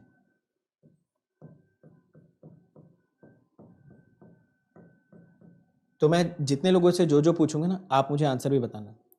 तो क्वेश्चन आप ले लो, 1 0 -1 2, 1 0 -1 2। तो सबसे पहला मेरा सवाल सभी लोगों से है, आप ज़रा मुझे बस ये बता दो, ये जो मैंने लिखा हुआ यहाँ पे आपको क्या लगता है कि ये फाइनाइट ड्यूरेशन सीक्वेंस है या किसी पीरियोडिक सिग्नल का एक पीरियड उसने मेंशन कर रखा है। क्वेश्चन में दे रखा है 4 पॉइंट एक्स ऑफ इन दे रखा है, calculate 4 point DFT, calculate 4 point DFT. तो अभी देखो डीएफटी में ना आपने कुछ भी याद नहीं किया, बट सीख काफ़ी कुछ लिया है ना, बिना कुछ याद किए काफ़ी कुछ मैंने आपको सिखा दिया। तो पहले मुझे बस ये क्वेश्चन का आंसर सभी से जानना है, अगर आप ये आंसर मुझे कर पाते हो फिर मैं इस क्वेश्चन को सॉल्व करने के लिए आगे बढ़ सकता हूँ। चलो आगे बोलो।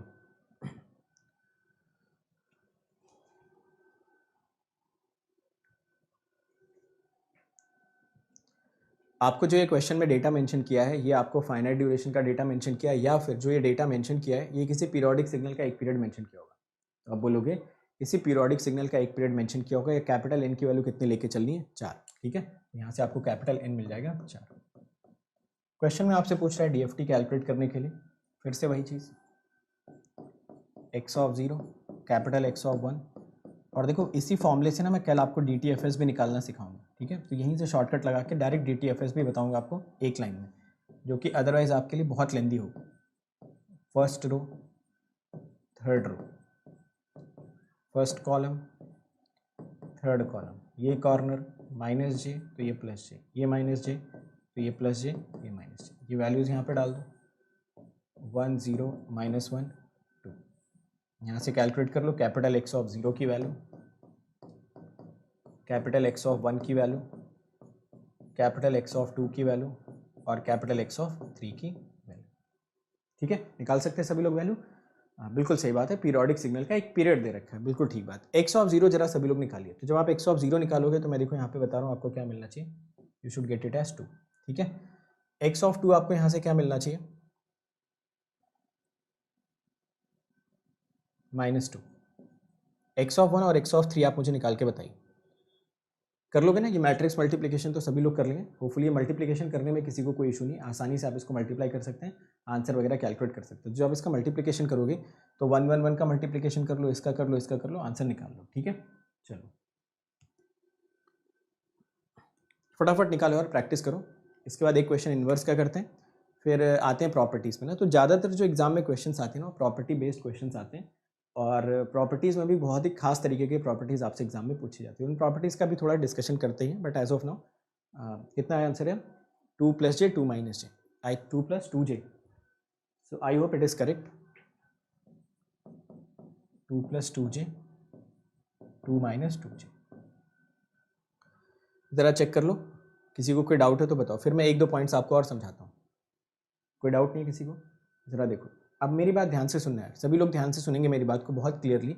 ज़रा यहाँ पे नोटिस करो सभी लोग, यहाँ पे अगर मुझे एक्स ऑफ 0 कैलकुलेट करना होता, अगर मुझे एक्स ऑफ 0 कैलकुलेट करना होता तो it is nothing but summation of all the points only. अगर मुझे एक्स ऑफ 2 कैलकुलेट करना होता तो it is nothing but -1 to the power x of n। मतलब एक्स ऑफ n और एक्स ऑफ 2 कैलकुलेट करने में तो कभी ज़्यादा दिमाग लगाना ही नहीं चाहिए।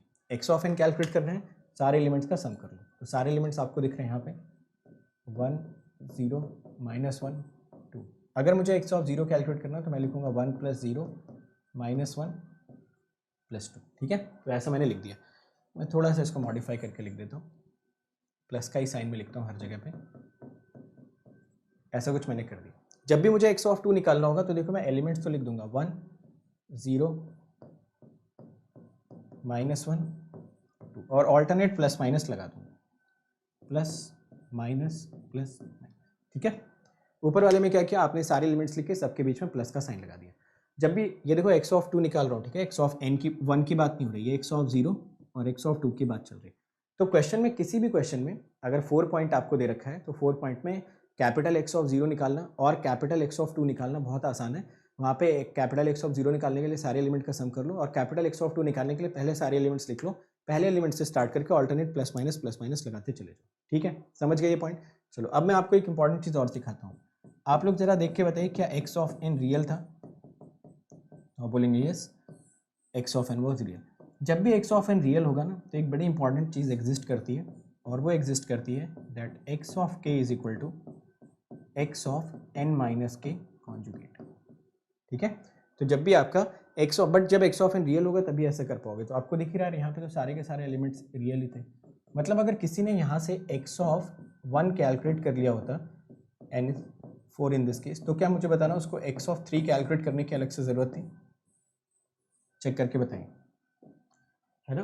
तो अगर आप थोड़ा ध्यानपूर्वक देखते ना तो यहाँ पे आपको असल में सिर्फ और सिर्फ कैलकुलेशन किसकी करनी थी, एक्स ऑफ 1 की कैलकुलेशन करनी थी। तो ये वाला जो मैट्रिक्स मुझे दिख रहा था ना, ये वाला, तो मैं सिर्फ और सिर्फ इसको और इसको मल्टीप्लाई करता, बाकी तो मुझे डायरेक्ट ही दिख रहे थे। समझ गए ना। तो अगर मुझे एक्स ऑफ 1 मिलता तो मैं सारी चीज़ें बता सकता था कि आंसर कितना आएगा। आप चाहो तो देख लो, एक्स ऑफ 0 2 - 2 तो आ ही रहा है, एक्स ऑफ 1 और एक्स ऑफ 3 में कॉन्जुगेट का रिलेशन आप डायरेक्टली देख पा रहे हो। बट ऐसा तभी लगाना जब एक्स ऑफ n रियल होगा। अगर एक्स ऑफ n कॉम्प्लेक्स होगा फिर ये रिलेशन कभी मत लगाना, उस केस में आंसर गलत आ भी सकता है, सही भी आ सकता है, वी आर नॉट श्योर, ठीक है। तो वहाँ पर रिस्क नहीं लेंगे, वहाँ पे प्रॉपर कैलकुलेशन करके देखेंगे। कितने लोगों को ये पूरा का पूरा कॉन्सेप्ट समझ में आया जो मैंने अभी समझाया? तो इस क्वेश्चन में capital x of 0, capital x of 1, sorry capital x of 2, ये तो डायरेक्ट निकल गया। उसके बाद मैं सिर्फ कैपिटल एक्स ऑफ 1 की कैलकुलेशन करता और 3 के लिए डायरेक्टली मैं कॉन्जुगेट का रिलेशन लगा देता, ठीक है। बट ऐसा कब करेंगे?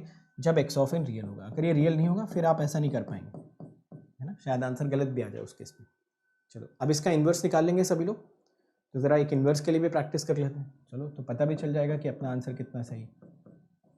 तो ये हो गया आपका x of 2 plus 2j। In fact ये वही क्वेश्चन है, ठीक है। 2 माइनस 2j कर लो इसको, ये दिया है। तो यहाँ से आपसे पूछा है एक्स ऑफ एन बताने का।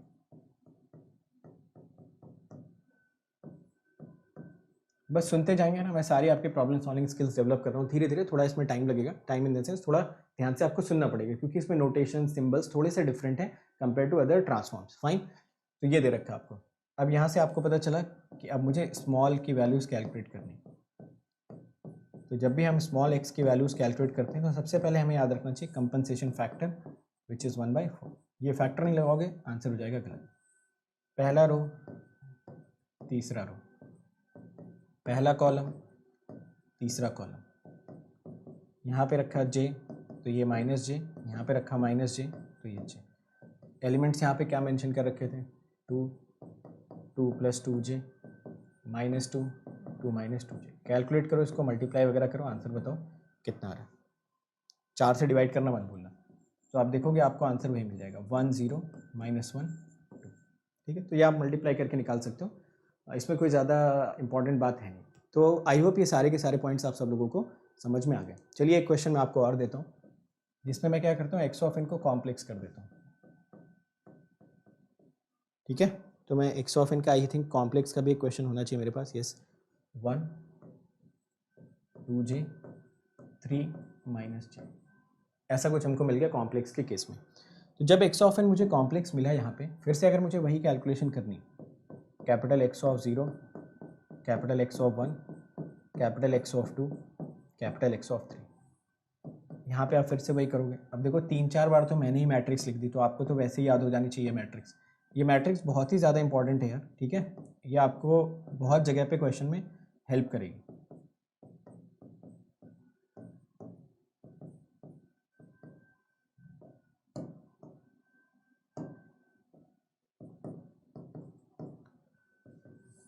ये हो गया आपका 1 2j 3 माइनस j, ठीक है। एक्स ऑफ 0 और एक्स ऑफ 2 तो सेम ही रहेंगे, मतलब अगर मुझे एक्स ऑफ 0 निकालना होगा तो मैं सारे एलिमेंट्स का समेशन ले लूँगा और यहाँ से मुझे मिल जाएगा 4 प्लस j। अगर मुझे कैपिटल एक्स ऑफ 2 कैलकुलेट करना होगा तो ऑल्टरनेट का मैं समेशन ले लूँगा, तो 4 माइनस j मुझे यहाँ से मिल गया। एक्स ऑफ 1 अगर यहाँ से कैलकुलेट करूँगा और एक्स ऑफ 2 यहाँ से कैलकुलेट करूँगा, तो एक्स ऑफ 1 और एक्स ऑफ 2 प्रॉपरली आपको कैलकुलेट करना पड़ेगा। यहाँ पे कोई प्रॉपर्टी मत लगाना, ये तो हमेशा लगा सकते हो एक्स ऑफ 0 एक्स ऑफ 2 वाली, ठीक है। एक्स ऑफ 1 और एक्स ऑफ 3 में कोई कॉन्जुगेट वगैरह वाला रिलेशन हम लोग नहीं लगाएंगे। ऐसा क्यों नहीं कर रहे? क्योंकि एक्स ऑफ एन इस बार आपका कैसा नहीं, रियल नहीं। तो एक्स ऑफ एन जो है वो आपका कॉम्प्लेक्स है, तो इस वजह से कॉन्जुगेट रिलेशन हम लोग यूज़ नहीं करेंगे। इनको प्रॉपर कैलकुलेशन करेंगे और उसके बाद ही आंसर निकालेंगे, ठीक। बट अगर आपको इतना लोड नहीं लेना है कि यार इतना क्या करने से अच्छा है कि मैं मैट्रिक्स ही क्यों ना मल्टीप्लाई कर लूँ, इतना कौन लोड लेगा, तो that is also a good way to think. But आपको याद होना चाहिए, मतलब थोड़ा बहुत दिमाग में रखो, क्योंकि कभी कभी क्या होता है कि प्रॉपर्टी बेस्ड क्वेश्चंस आ जाते हैं ना, तो ये शॉर्टकट्स अगर दिमाग में रहेंगे ना तो थोड़ा दिमाग आपका काम कर जाएगा कि डायरेक्ट मल्टीप्लिकेशन करने से अच्छा है डायरेक्ट शॉर्टकट से आंसर बना लेते हैं। बट जहाँ तक न्यूमेरिकल्स की बात है, जिसमें सिंपल सिंपल डेटा दे रखा है कि ये दे रखा है इसका निकालो, तो इसमें मैं इतना लोड नहीं लूँगा, मैं तो सीधा मल्टीप्लाई करके आंसर निकाल दूंगा। उतना ही टाइम लगेगा जितना मुझे शॉर्टकट लगाने में लगेगा। बट कभी कभी अननोन कैलकुलेशन करने को देता है, कभी कभी सर्कुलर कॉन्वोल्यूशन में थोड़ी सी ज़रूरत पड़ती है, तो थोड़ा सा अगर बैक ऑफ द माइंड ये चीज़ रहेगी तो हम एग्जाम में क्वेश्चन स्ट्राइक करेंगे। आगे हम लोग ऐसे क्वेश्चन करेंगे भी। कितने लोगों को ये लॉजिक समझ में आया कि यहाँ पे कॉन्जुगेट यूज़ क्यों नहीं करना है? आप निकाल के देखना, कॉन्जुगेट आएगा भी नहीं, ठीक है। तो यहाँ पे कॉन्जुगेट वाला रिजल्ट मत यूज़ करना, समझ आया? x1 आई होप यहाँ पे 1 आना चाहिए और x3 आपका -5 आना चाहिए। तो आप देखो कोई कॉन्जुगेट वगैरह वाला रिलेशन है ही नहीं इनके बीच में। ठीक, चले प्रॉपर्टीज पे। यहाँ तक आपको याद क्या रखना है ना, सबसे इंपॉर्टेंट चीज़ कि यहाँ तक याद रखें तो क्या रखें। अगर यहाँ तक आप याद रखना चाहते हो, ट्विडल फैक्टर की प्रॉपर्टीज़ याद रखो, 2 पॉइंट DFT की मैट्रिक्स, 2 पॉइंट IDFT की मैट्रिक्स, 3 पॉइंट DFT की मैट्रिक्स, 3 पॉइंट IDFT की मैट्रिक्स, 4 पॉइंट DFT की मैट्रिक्स, 4 पॉइंट IDFT की मैट्रिक्स, और 4 पॉइंट में डायरेक्ट शॉर्टकट याद रखेंगे। उसके अलावा मैंने बताया कि जब भी x ऑफ n रियल होगा तभी कॉन्जुगेट वाली प्रॉपर्टीज़ यूज़ करेंगे, otherwise we will go by the proper calculations. Apart from that मैंने बोला कि जब भी 4 पॉइंट की मैट्रिक्स दे रखी हो तो कैपिटल X ऑफ 0 निकालने के लिए आप चारों एलिमेंट का सम कर सकते हो, और कैपिटल X ऑफ 2 निकालने के लिए आप ऑल्टरनेट प्लस माइनस यूज कर सकते हो अगर चाहो तो। Otherwise you can simply take the calculation of the matrix, that would also not take longer time, उसमें भी थोड़े टाइम में आंसर कैलकुलेट होकर आ जाएगा। आइए ज़रा प्रॉपर्टीज़ का डिस्कशन किया जाए। पीरियोडिसिटी है ना, तो ये तो थ्योरेटिकली हमने जज कर ही लिया था, थ्योरेटिकली तो हमने जज कर ही लिया था कि यार ये पीरियोडिक तो होगा ही होगा, इसमें तो कोई डाउट ही नहीं।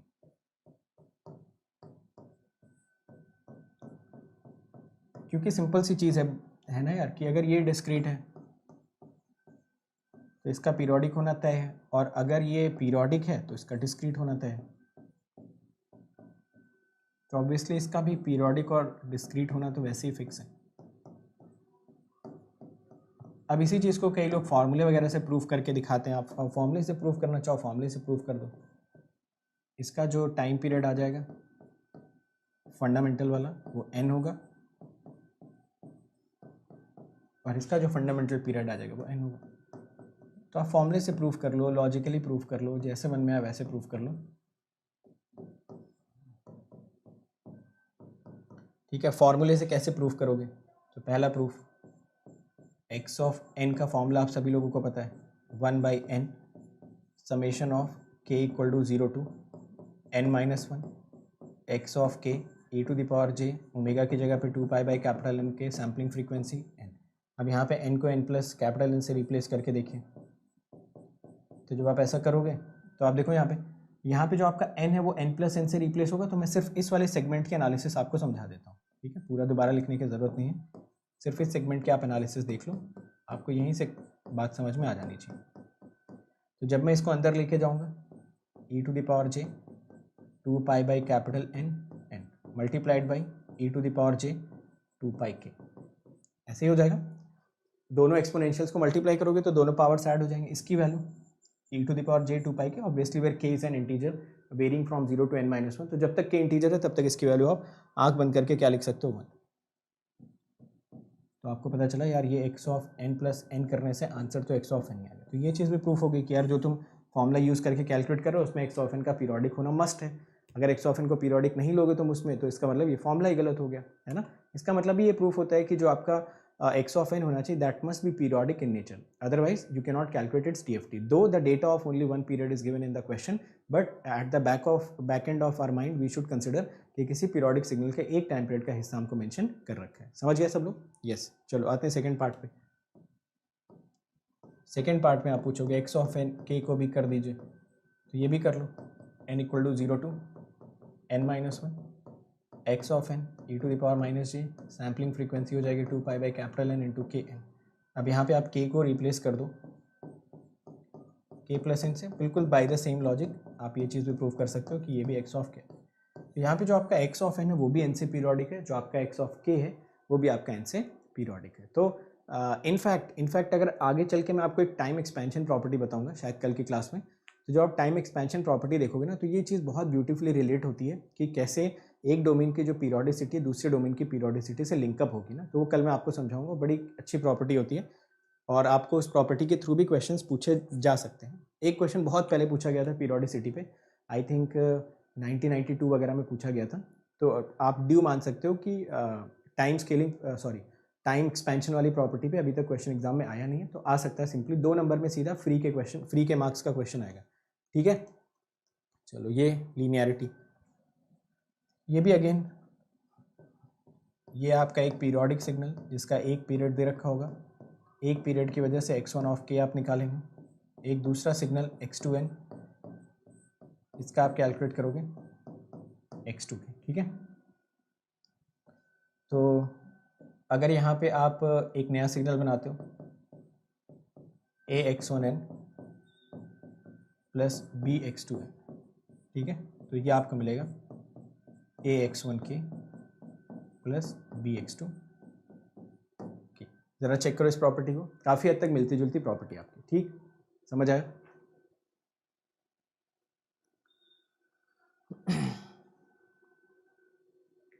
जितना पढ़ा रहे हो यार उतना ही पढ़ लो, ठीक है, जितना मैं इसमें पढ़ा रहा हूँ ना बस उतना ही पढ़ के चले जाओ, उसी से सारे क्वेश्चन हो जाएंगे, ठीक है, उसके अलावा कुछ पढ़ने की ज़रूरत नहीं। अगर इतना पढ़ने के बाद भी क्वेश्चन नहीं हुआ तो इसके अलावा भी जो कुछ पढ़ लोगे उससे भी क्वेश्चन होगा नहीं, ठीक है, तो इतना ज़्यादा टाइम इस पर वेस्ट करने की ज़रूरत नहीं, जितना बता रहा हूँ उतना तसल्ली से सुनते जाओ, क्वेश्चंस लगा लेना जितने प्रीवियस ईयर क्वेश्चन में ईसी ब्रांच में पूछे गए, क्योंकि इलेक्ट्रिकल में तो कभी पहले सिलेबस में था नहीं, तो ईसी ब्रांच में देख लेना, जो भी 8-10 क्वेश्चन पूछे गए वो क्वेश्चन ट्राई कर लेना, यहाँ पे जो करवा रहा हूँ उतना करके चले जाओ, उतने से आपका काम चल जाना चाहिए, समझ गए ना, फाइन। चलो लीनियरिटी प्रॉपर्टी आई थिंक सभी लोगों को क्लियर हो गई। अब आती है बात यहाँ पे टाइम रिवर्सल प्रॉपर्टी की। तो देखो टाइम रिवर्सल प्रॉपर्टी क्या होती है ज़रा समझिए ध्यान से। टाइम रिवर्सल प्रॉपर्टी में ये बोलता है एक्स ऑफ एन क्या है, एक्स ऑफ के। अब जो आप यहाँ पे टाइम रिवर्सल करते हो ना तो एक सिंपल सी चीज़ आप समझिए, ये जो टाइम रिवर्सल लिखा होता है ना इसके साथ हम लगाते हैं मॉड एन। असल में होता क्या है कि आपने खुद ही बोला कि ये एक्स ऑफ एन कैसा है, पीरियोडिक है। अगर एक्स ऑफ एन पीरियोडिक है तो आप मुझे बताइए जो एक्स ऑफ एन का सीक्वेंस आएगा वो माइनस इन्फिनिटी से इन्फिनिटी तक वेरी करेगा, माइनस इन्फिनिटी से इन्फिनिटी तक वेरी करता रहेगा। तो इसका मतलब अगर आप एक्स ऑफ माइनस एन यहाँ पे लिखना चाह रहे हो तो एक्स ऑफ माइनस एन का मतलब क्या है, या फिर ये आपको क्या निकाल के देगा उसको मैं सिंपल सी भाषा में आपको समझा देता हूँ। देखिए ज़रा, सपोज मान लो आपका एक्स ऑफ एन मेंशन किया है 1 2 3, तो असल में तो ये एक टाइम पीरियड मेंशन किया है। असल में एक्स ऑफ एन आपका होगा क्या, असल में जो आपका एक्स ऑफ एन होगा वो तो माइनस इन्फिनिटी से चला आएगा 1 2 3 1 2 3 और इन्फिनिटी तक जाता भी रहेगा 1 2 3। तो इसी चीज़ को रिप्रेजेंट करने के लिए ना कभी कभी हम लोग सर्कल का सहारा ले लेते हैं कि यार इसको कौन रिप्रेजेंट करेगा, तो इसको क्लॉकवाइज सेंस में हम लोग सर्कल पे रिप्रेजेंट कर देते हैं 1 2 3, समझ गए। अब आपको पता चल जाएगा कि मैं इस सर्कल में 1 के पास गया, 2 के पास गया, 3 के पास गया, फिर से 1 चालू हो जाएगा 1 2 3 1 2 3। तो जब भी आप इसी पॉइंट को सर्कल पे प्लेस कर देते हैं ना तो ये आपकी पीरियोडिसिटी को काफ़ी अच्छे तरीके से एक्सप्लेन कर पाता है और थोड़ा सा एक विजुअल एक्सप्लेनेशन भी देता है। अब अगर यहीं पे मुझसे कोई बोलता है कि ठीक है आपने इस एक्स ऑफ एन को ऐसा रिप्रेजेंट कर दिया, तो आप मुझे बताइए कि आपका एक्स ऑफ माइनस एन कैसे रिप्रेजेंट होगा, है ना। तो ये डाउट भी तो अपने दिमाग में आना चाहिए कि आपका एक्स ऑफ माइनस एन कैसे रिप्रेजेंट होगा। तो जब भी आप एक्स ऑफ माइनस एन को रिप्रेजेंट करना चाहते हैं ना तो आप क्या कर देते हैं, ये जो सर्कल पे एलिमेंट्स प्लेस्ड होते हैं इन सारे के सारे एलिमेंट्स को या तो आप प्लेसिंग देखो या तो फिर इसी को आप क्या करो, इसी को आप सिंपली ऐसे रिप्लेस कर दो, समझ गए ना। तो जब भी ऐसा मॉडर्न टाइप का लिखा रहता है ना उसका सिंपल सा लॉजिक ये होता है कि आप जो यहाँ पे माइनस एन लिख रहे हो ना उसको एन माइनस एन से रिप्लेस कर दो। तो कहने का मतलब क्या हुआ कि जो पॉइंट पहले 1 पे था अभी वो कहाँ पे चला जाएगा, देखो यहाँ पे जो पॉइंट पहले यहाँ पे था, सपोज मैं बोल देता हूँ this was x of 0, this was kind of x of 1। ये आपको पढ़ने की ज़रूरत नहीं, ठीक है, सर्कल वगैरह हमें पढ़ना नहीं है। जैसा कि मैंने बोला this is the part of DSP, तो हमें डीएसपी में ज़्यादा डीप में जाना नहीं है, बट मैं आपको थोड़ा सा आइडिया दे रहा हूँ कि आपको थोड़ी सी फील आ जानी चाहिए कि हाँ यार ऐसा कुछ चल तो रहा है, ठीक है। तो अगर मुझसे कोई पूछता है कि एक्स ऑफ 0 वाला किसकी जगह पे चला जाएगा, तो मैं यहाँ पे डाल के देखता हूँ और मैं बोलता है ये एक्स ऑफ 0 चला जाएगा एक्स ऑफ 3 की जगह पे। एक्स ऑफ 1 यहाँ पे डाल के देखोगे तो वो कहाँ चला जाएगा, एक्स ऑफ 2 की जगह पे चला जाएगा। एक्स ऑफ 2 डाल के देखोगे तो वो एक्स ऑफ 1 की जगह पे चला जाएगा, समझ गए ना। तो अगर आप इसमें ऐसे वैल्यूज डाल के देखोगे ना तो इनकी शिफ्टिंग आप इजीली कर सकते हो। ये 1 वाला कहाँ पे चला जाएगा 2 पे, 2 वाला कहाँ पे चला जाएगा 1 पे, 0 वाला कहाँ पे चला जाएगा 3 पे, काइंड ऑफ ये चीज़ आप वापस से रिपीट कर सकते हो। जरा देखिए इस पॉइंट को और समझने की कोशिश करिए मैंने यहाँ पे क्या लिखा हुआ है, समझ गए ना। तो आगे से जब भी मैं ऐसे नीचे एन लिख दूंगा ना तो आपको कुछ सर्कल वर्कल अज्यूम नहीं करना है, आप तो बस क्या करो माइनस एन को क्या लिख देना, कैपिटल एन माइनस एन लिख के अपना काम चला लेना, बात हो गई खत्म। कहने का मतलब है कि अगर मैं आपसे खुद पूछता हूँ ठीक है तो आप प्रॉपर्टी मुझे बताना, ऐसा लिखा हुआ है और मैंने लिख दिया कि यार इसकी प्रॉपर्टी के बेस पे ये आंसर आ जाना चाहिए एक्स ऑफ माइनस के मॉड एन, तो मैं तो यार इसको देखूंगा ही नहीं, है ना, ये तो मैं देख ही नहीं रहा यहाँ पे क्या लिखा हूँ, मैं तो इसको ऐसा समझूंगा ठीक है एक्स ऑफ तुमने किया तो मैं यहाँ पे लिख दूंगा एन माइनस एन, ये मॉड वॉड को हटाओ, यहाँ पे लिख देना एन माइनस के, काम खत्म, समझ गया ना। तो ये मॉड वॉड से कंफ्यूज नहीं होना, मतलब डरना नहीं इनसे कि मॉड लिखा हुआ तो पता नहीं क्या हो गया, कुछ नहीं लिखा हुआ है, बट वो सर्कल पे बस उसको घुमा रहा है और कुछ कर नहीं रहा है, उसके अलावा और कोई ऑप्शन भी नहीं। पीरियोडिक सिग्नल में अगर वो एक्स ऑफ माइनस एन लिखना चाहता है तो एक्स ऑफ माइनस एन लिखने के लिए उसको सर्कल पे घुमाने के अलावा दूसरा कोई ऑप्शन उसके पास है भी नहीं, तो अगर वो सर्कल पे घुमाएगा नहीं तो वो लिख नहीं पाएगा। जैसे कि ये था आपका x ऑफ 0, ये था आपका x ऑफ 1, ये था आपका x ऑफ 2, ये था आपका x of 3, x of 0, x of 1, x of 2, x of 3, x of 4, x of 5, ऐसा कुछ है ना।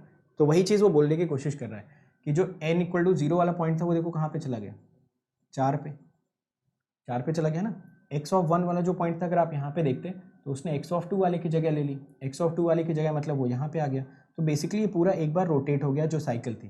तो जैसे ही आपने n को 3 माइनस n से रिप्लेस किया, आपका ये जो पूरे के पूरे पॉइंट्स दिख रहे थे ना, ये पूरे के पूरे पॉइंट्स आपके एक सर्कल पे रोटेट हो गए। आप इन पॉइंट्स के अगर वैल्यूज़ निकालना चाहते हो, आप यहाँ पे वैल्यूज़ डालो, निकालो। x ऑफ 0 निकालना चाहते हो जो नया वाला है yn, आप सारी वैल्यूज़ कैलकुलेट कर सकते हो, ठीक है। अब इसमें चाहे तो आप वैल्यूज़ डाल के देख लो। बाय द वे अगर आप यहाँ पे वैल्यूज़ डालते हो n इक्वल टू 2 डालोगे तो x इक्वल टू 1 की वैल्यू आ जाएगी। देख लो, चाहे जो यहाँ पे n इक्वल टू 2 की वैल्यू है वो यहाँ पे x इक्वल टू 1 की वैल्यू से मैच कर जाएगी। समझ आ गया सबको? चेक कर लीजिए और मुझे बताइए। Yes, okay. तो आपको सिंपल सा लॉजिक यहाँ पे क्या याद रखना है, जब भी minus n mod n type का या माइनस के मॉड एन टाइप का आपको कुछ भी दिखे, आप सिंपली उसको क्या कर देंगे, कैपिटल एन माइनस एन इधर कर देना, कैपिटल एन माइनस के इधर कर देना। तो इसी चीज़ को मैं थोड़ा सा और एक्सपैंड कर देता हूँ आपके लिए कि आगे से अगर आपको कोई भी प्रॉपर्टी ऐसी मिलती है, ठीक है, ये एक टाइम पीरियड की बात हो रही है, तो यहाँ पे अगर आप माइनस एन, कभी कभी मॉड की जगह सिंपली ऐसा भी लिख देते, तो आप भी ऐसा लिखेंगे। इसको मैं डेजिग्नेट करूँगा सम yn से और इसको मैं डेजिग्नेट करूँगा सम yk से। यहाँ पे जो मुझे yn मिलेगा that will represent x of capital n minus 1। कभी कभी इसको रैपिंग भी बोलते हैं, कभी कभी इसको क्या भी बोला जाता है, रैपिंग, ठीक है। ये मुझे मिलेगा। अब अच्छी बात यहाँ पे ये है कि मैं अगेन यहाँ पे जो मेरा n है ना उसको मैं 0 to n माइनस 1 वेरी करा दूंगा और यहाँ पे जो मेरा k है उसको मैं 0 to n माइनस 1 वेरी करा दूंगा। तो फिर से मुझे जो नया सीक्वेंस मिलेगा that will be the sequence that we actually want to get. देख लो और मुझे बता दो। समझ आ गया सबको ये पूरा का पूरा लॉजिक? तो अब ये जो फाइनल फॉर्मेट मैंने लिखा है ना, ये फॉर्मेट आपका एक दो जगह पे और यूज़ होगा, जैसे कॉन्जुगेट में यूज़ होगा, जैसे फ्रीक्वेंसी शिफ्टिंग में यूज़ होगा। तो ये मॉड n वाली चीज़ों से आपको घबराना नहीं, आपको सिंपल सा काम क्या करना है, क्वेश्चन में बस n माइनस एन लिखना और यहाँ पे n इक्वल टू 0 डालना, जो वैल्यू आएगी लिख लेना, n इक्वल टू 1 डालना, जो वैल्यू आएगी लिख लेना, 2 डालना, जो वैल्यू आएगी लिख लेना। काइंड ऑफ ऐसा करके आप अपना एक्सटेंशन बढ़ाते जा सकते हो। समझ गए? चेक करो और बता दो मुझे। So have you understood this point? चलो एक सिंपल सा एग्जाम्पल कर लेते हैं। सपोज आपको x ऑफ n मेंशन किया है 1 2 3 4, ये मेंशन किया और मैं आपसे पूछ रहा हूँ कि इसका है x of k। x of k हमने कैलकुलेट कर रखा है, तो मुझे x ऑफ माइनस n का y ऑफ k कैलकुलेट करना है, which is y of n।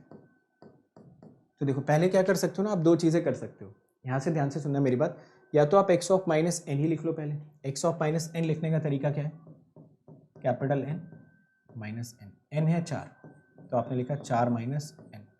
उसके बाद आपने क्या किया, यहाँ पे आपको पता है कि जो आपका ये देखें, ये अब n की वैल्यूज़ यहाँ पे डालना शुरू करते हैं। तो देखो y0 कितना मिलेगा, x ऑफ 4, देखते जाना। y1 कितना मिलेगा, x ऑफ 3, y2 कितना मिल जाएगा, x ऑफ 2, और y3 आपको कितना मिल जाएगा, x ऑफ 1। अब इनकी वैल्यूज़ कैलकुलेट कर लो। देखो यहाँ पे ऑलरेडी ज़्यादातर डेटा दे ही रखा है, x of 0, x of 1, x of 2 and x of 3। जो जो डेटा यहाँ से डायरेक्ट मिल रहा है उनको लिख लो। x ऑफ 4 नहीं मिल रहा है, 3 मिल रहा है, व्हाट विल बिकम 4। 2 की वैल्यू कितने दे रखी है, 3। 1 की वैल्यू कितने मेंशन कर रखी है, 2। तो आप देखो अगर ये सिग्नल पीरियोडिक है तो x ऑफ 0 की वैल्यू अगर 1 है तो x ऑफ 4 की वैल्यू भी क्या हो जाएगी, सेम ही हो जाएगी। या फिर आप इसको चाहते तो ऐसा भी लिख सकते थे, इट इज़ 0 + 4, क्योंकि ये पीरियोडिक होते हैं ना सारे के सारे। So it is as good as x of 0 और ये वैल्यू मिल जाती है आपको 1। चेक करिए और बताइए। तो देखो क्या है, लॉजिकली भी आप समझ पा रहे हो ना कि मैं क्या बताने की कोशिश कर रहा हूँ आपको। तो माइनस एन से ना कुछ घबराने की जरूरत नहीं है, मैंने आपको उसका सिंपल सा एक रेमेडी बता दिया। माइनस एन दिख भी रहा है तो आप कैपिटल एन माइनस एन कर लो और आराम से वैल्यूज कैलकुलेट कर लो। y0 मिल गया, y1 मिल गया, y2 मिल गया, y3 मिल गया, और क्या चाहिए? ये तो बात हुई है ना। चलेगा यहाँ तक सारा का सारा लॉजिक? फाइन, ये पॉइंट मिला। अब आप क्या कर सकते हो, आपको क्योंकि इसका सीक्वेंस मिल गया तो आप चाहो तो इसमें मैट्रिक्स लगा के ये y के कैलकुलेट कर लो, ये एक पॉसिबिलिटी हो गई। अदरवाइज अगर आपको नहीं करना था तो आप डायरेक्ट फॉर्मूले से x ऑफ के आपको पता था, आप x ऑफ n माइनस के निकाल देते तो भी आंसर करेक्ट हो जाता। तो जब भी आपको कोई 4 पॉइंट का सीक्वेंस दे रखा हो ना और आपसे x ऑफ माइनस एन पूछे तो आप ये भी कर सकते हो कि पहले x ऑफ माइनस एन ही निकाल लो, फिर उसका ट्रांसफॉर्म निकाल दो। प्रॉपर्टी लगाने की जरूरत नहीं, x ऑफ माइनस एन पहले निकालो फिर ट्रांसफॉर्म निकाल लो तो भी आंसर ठीक आ जाएगा। और अगर चाहो तो प्रॉपर्टी यूज़ कर लो कि ठीक है मैं इसी का x ऑफ के निकालूंगा, बाद में मुझे पता माइनस के लिखना है, बट माइनस के का मतलब होता है n माइनस के, क्योंकि हर बार मुझे सर्कल पे इनका रोटेशन करना है। तो आई थिंक अब आपको इस पॉइंट पे काफ़ी हद तक क्लैरिटी आ गई होगी कि मुझे अब आगे से जहाँ पे भी मैं मॉडर्न प्रॉपर्टी में लिख रहा हूँ आप वहाँ पे घबराएंगे नहीं, आप समझ जाएंगे कि मॉडर्न का मतलब कुछ नहीं, बस उसका n माइनस के कर दो या सिंपली के n ले जाके उसमें ऐड कर दो, बस इतनी सी चीज़ हमें करनी है। समझ गए? जल्दी बोलो यार, जल्दी जल्दी फटाफट बोलते जाओ। आज की क्लास में अपने पास 5-6 मिनट और बचे हुए, तो मैं 2-3 इंपॉर्टेंट प्रॉपर्टीज़ कवर अप करना चाहता हूँ। फटाफट बोलते जाओ। Are you understanding these points और नॉट?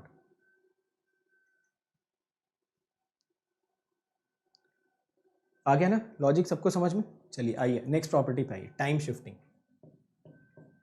तो टाइम शिफ्टिंग में बोल रहा है कि अगर आपके पास x ऑफ n का x ऑफ k प्रेजेंट है तो x of n minus n naught का जो DFT आएगा, इन प्रॉपर्टीज पे क्वेश्चन नहीं आता है तो घबराने वाली बात भी नहीं। 2 pi by capital into k n naught x of, सीधी सीधी प्रॉपर्टी, इसमें कोई हिडन मीनिंग नहीं है, कोई मॉड वगैरह नहीं लिखा हुआ, सिंपल सी एक सीधी सादी प्रॉपर्टी। ठीक है, तो n माइनस एन नॉट का मतलब फिर से वही हो गया, इस बार शिफ्टिंग किस पे चलेगी? सर्कल पे चलेगी। तो सर्कल पे आपको क्लॉकवाइज डायरेक्शन में एन नॉट यूनिट से शिफ्टिंग कर देनी चाहिए, बट अगेन हम डायरेक्ट प्रॉपर्टी लगाएंगे और ये आंसर कैलकुलेट कर लेंगे। अब देखो अगला जो आता है फ्रीक्वेंसी शिफ्टिंग, ये सर्कुलर फ्रीक्वेंसी शिफ्टिंग, ये वही लिखा हुआ है कि अगर आपका एक्स ऑफ एन का ट्रांसफॉर्म है एक्स ऑफ के, और मैं यहाँ से एक नया सिग्नल बनाता हूँ y of n e to the power j 2 pi by n into L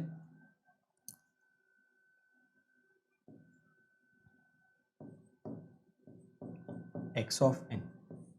तो यहाँ से जो आपको ट्रांसफॉर्म्ड वैल्यू मिलेगी ना वाई के की, वो आपको मिल जाएगी एक्स ऑफ के माइनस एल मॉड एन। समझ गए ना मॉड एन का मतलब? अब मॉड एन आपको ट्रबल नहीं करेगा, आप बोलोगे मॉड एन है मतलब एन अंदर ले आके ऐड कर दो, एन प्लस के माइनस एन, काम खत्म।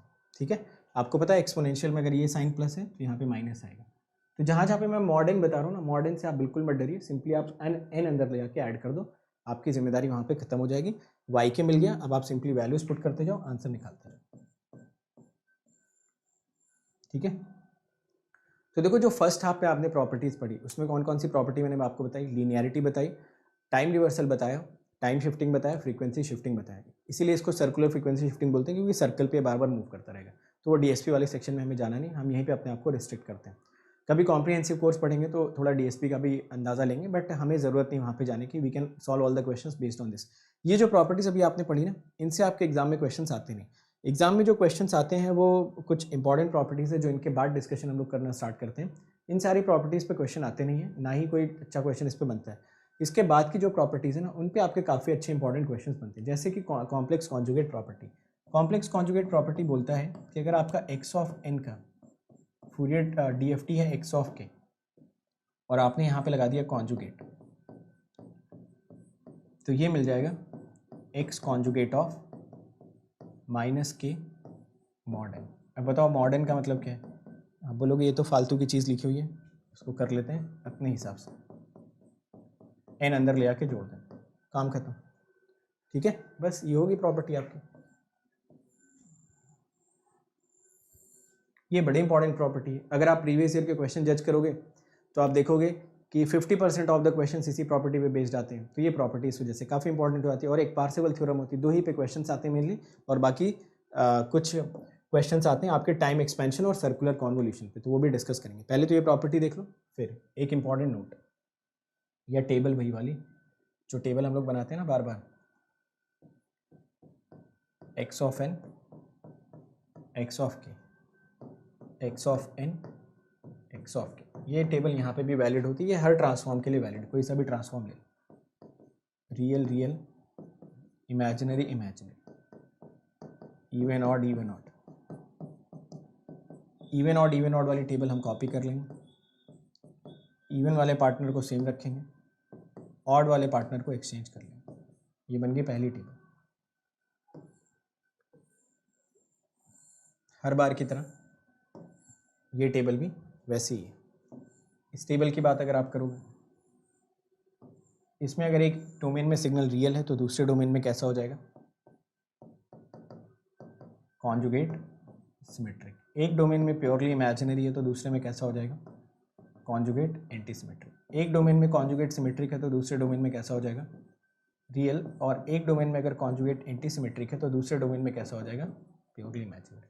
ठीक है, ये तो खैर टेबल बनाने वाली बात हुई, बट हमें याद क्या रखना है, याद हमको यहाँ पे ये रखना है कि as long as x of t is real, इसी पे सारे क्वेश्चंस बनेंगे। अगर एक्स ऑफ टी रियल है तो आपने खुद बोला x of k conjugate symmetric होना चाहिए,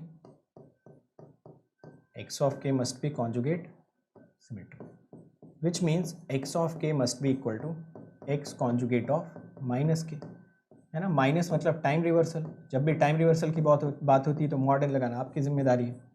मैंने बता दिया टाइम रिवर्सल जब भी होगा तो ये मॉड एन लगाना आपकी रिस्पॉन्सिबिलिटी। ये मिल गया एक इंपॉर्टेंट रिलेशन, इस पे पता नहीं कितनी बार क्वेश्चन आया है और पता नहीं कितनी बार क्वेश्चन आएगा। ठीक है, तो आपको 8 पॉइंट DFT दे देगा, उसमें क्या करेगा, 2 एलिमेंट्स को मिस कर देगा, यही प्रॉपर्टी लगाओ, आंसर निकाल के कैलकुलेट करो। जैसे 8 पॉइंट DFT दे दिया तो ये हो जाएगा x of k is equal to x conjugate 8 minus k, तो क्या करेगा, दूसरा पॉइंट दे देगा और छठा पॉइंट आपसे पूछ लेगा, तीसरा पॉइंट दे देगा आपसे, पांचवा पॉइंट पूछ लेगा। ऐसे करके बहुत सारे क्वेश्चंस एग्जाम में पूछे जाते हैं, हम लोग करेंगे भी ऐसे सारे क्वेश्चंस, तो क्वेश्चंस की चिंता मत करो। आज की क्लास का अपना पर्पस ये है कि DFT का अपने दिमाग से जो डर बैठा हुआ है ना, वो डर हमको सिंपल तरीके से निकालना है। मैंने बिल्कुल भी DFT को कहीं पे भी कॉम्प्लिकेट नहीं किया, कहीं पे मैंने सर्कल की बात नहीं की, कहीं पे मैंने सर्कल पे रोटेशन की ज़्यादा बात नहीं की, ना तो मैंने सर्कल पे पॉइंट्स को प्लेस किया। मैंने बिल्कुल सिंपल तरीके से स्ट्रेट फॉरवर्ड मैथमेटिक्स और थोड़ा सा लॉजिक की मदद से पूरा का पूरा DFT आपको आसानी से समझाया। होपफुली आप लोग इसको काफ़ी आसानी से समझ भी पा रहे हैं और फॉलो भी कर पा रहे हैं। ठीक है ना यार, तो एक्स ऑफ टी अगर रियल होता तो ये चीज़ हम आगे लेके आ सकते थे। एट द सेम टाइम अगर x of T purely imaginary होता फिर क्या होता, इस पे क्वेश्चन नहीं आया अभी तक। ठीक है, तो इस बार आएगा। ठीक है, रियल तो बहुत बार उसने पूछ लिया, इस बार वो देगा आपको सारे एलिमेंट्स में आपको जे जे जे दिखेगा, हर एक एलिमेंट जो भी लिखा होगा ना सब में जे मल्टीप्लाई होता हुआ दिखेगा। तो थोड़ा सा इस बार केयरफुल रहना कि एक्स ऑफ के को x conjugate of minus k तो करना, बट बाहर भी एक माइनस मुझे चाहिए इसमें।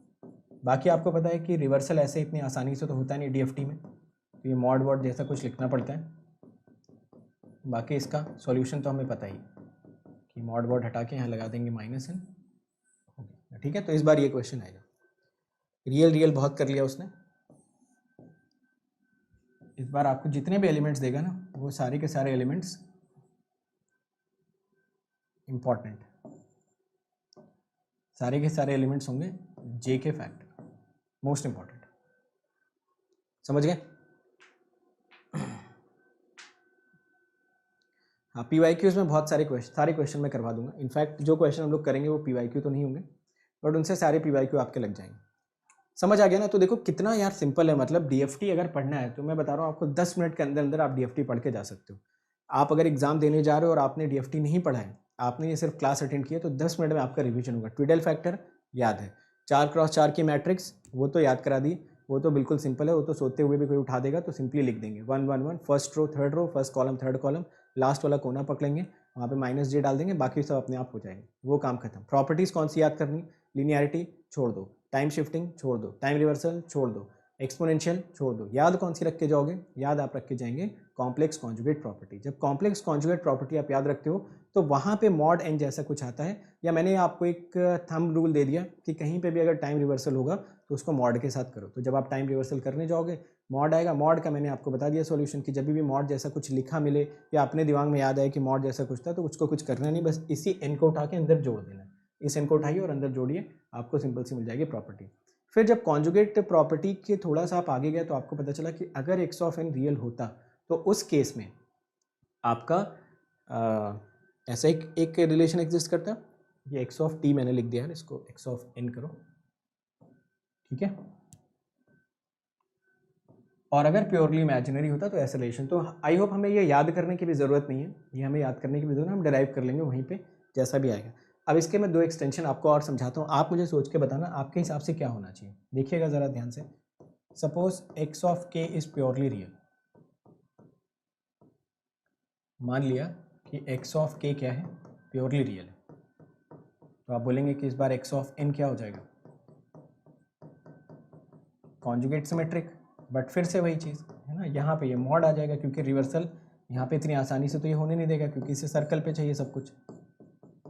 अब यहाँ पे लगाना conjugate capital N minus n. इस पर भी क्वेश्चन नहीं आया, इस पर भी क्वेश्चन आ सकता है इस पर, ठीक है। चलो फिर इसी का एक हिस्सा और। तो मेरे कहने का मतलब है दिमाग खुला रखिए ना, सिर्फ एक चीज़ ये रट के मत जाओ कि रियल है तो ये फॉर्मूला रट लिया, हर क्वेश्चन में यही अप्लाई करें। दिमाग थोड़ा सा खुला रखते हैं क्योंकि इतना सिग्नल सिस्टम पढ़ चुके हैं, ये टेबल वेबल तो अब हमें रात चलते भी याद रहते हैं सारे के सारे। तो अगर एक डोमेन का सिमेट्रिक दूसरे डोमेन में ला सकते हैं, एक डोमेन का रियल दूसरे डोमेन में ले आ सकते हैं, तो बस मॉड का ही तो एक एक्स्ट्रा नई चीज़ हमें देखने को मिल रही है, तो वो मॉड है, हम बार बार इसमें जोड़ते जाएंगे। So it is not going to trouble us. Simply अगर एक्स ऑफ के आपका हो गया प्योरली इमेजिनरी, ठीक है, तो आप बोलोगे कि फिर एक्स ऑफ एन को कॉन्जुगेट एंटीसिमेट्रिक होना पड़ेगा। फिर जैसे ही आपने कॉन्जुगेट एंटीसिमेट्रिक की बात की, फिर से अंदर माइनस एन आ गया। फिर से आपने सोचा कि इसका रिवर्सल करना उतना इजी तो है नहीं, तो फिर से आप आ गए उसी चीज़ पे कि ये मॉड हटा के आपने एन को अंदर जोड़ दिया। समझ गए ना। तो ये चार प्रॉपर्टी रट लो, याद कर लो, समझ लो, जो करना है कर लो। क्वेश्चन एग्जाम में 99% चांस होते हैं कि आपका आता है कॉन्जुगेट सिमेट्री प्रॉपर्टी से, 1% चांस होता है आपका आता है पार्सेवल थ्योरम से। इन्हीं दो प्रॉपर्टी से क्वेश्चंस आते हैं। और अगर बचा कुचा रह गया तो कुछ क्वेश्चंस आपके आ जाते हैं ट्विडल फैक्टर और सर्कुलर कॉन्वोल्यूशन के बेसिक कॉन्सेप्ट से। तो उनके बेसिक कॉन्सेप्ट्स को मैं समझाऊंगा, मैं आपको बताऊंगा सर्कुलर कॉन्वोल्यूशन भी आप क्यों गलत पढ़ते हैं, या जो पढ़ते हैं उसमें गलती क्या है, या फिर उसका सही तरीका क्या पढ़ने का। तो मैं आपको दो कॉन्सेप्ट बताऊंगा सर्कुलर कॉन्वोल्यूशन में, फिर आपसे सर्कुलर कॉन्वोल्यूशन का कोई क्वेश्चन गलत नहीं होगा। एट द सेम टाइम मैं आपको दो फॉर्मेट्स उसमें बताऊंगा, तो सारे के सारे वेरिएशन भी कवर हो जाएंगे। सबको लॉजिक समझ में आ गया। तो आई थिंक ये सारे के सारे पॉइंट्स आप सबको समझ आए कि एक्स ऑफ एन रियल है, प्योरली इमेजिनरी है, तो क्या करोगे, एक्स ऑफ के प्योरली रियल है, प्योरली इमेजिनरी है, तो आपका दिमाग कैसे चलना चाहिए। हो सकता है आपको क्वेश्चन में एक्स ऑफ एन का डेटा दे दे और एक्स ऑफ के से रिलेटेड चीज़ें पूछें, या एक्स ऑफ के का डेटा दे दे और एक्स ऑफ एन से रिलेटेड चीज़ें आपसे पूछ सकता है, ठीक है।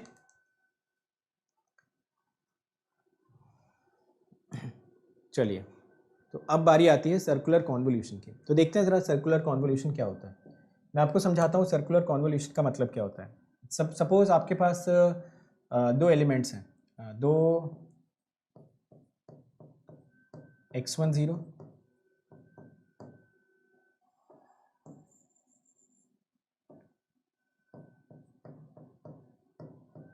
बहुत ध्यान से समझना यार सर्कुलर कॉन्वोल्यूशन क्या होता है।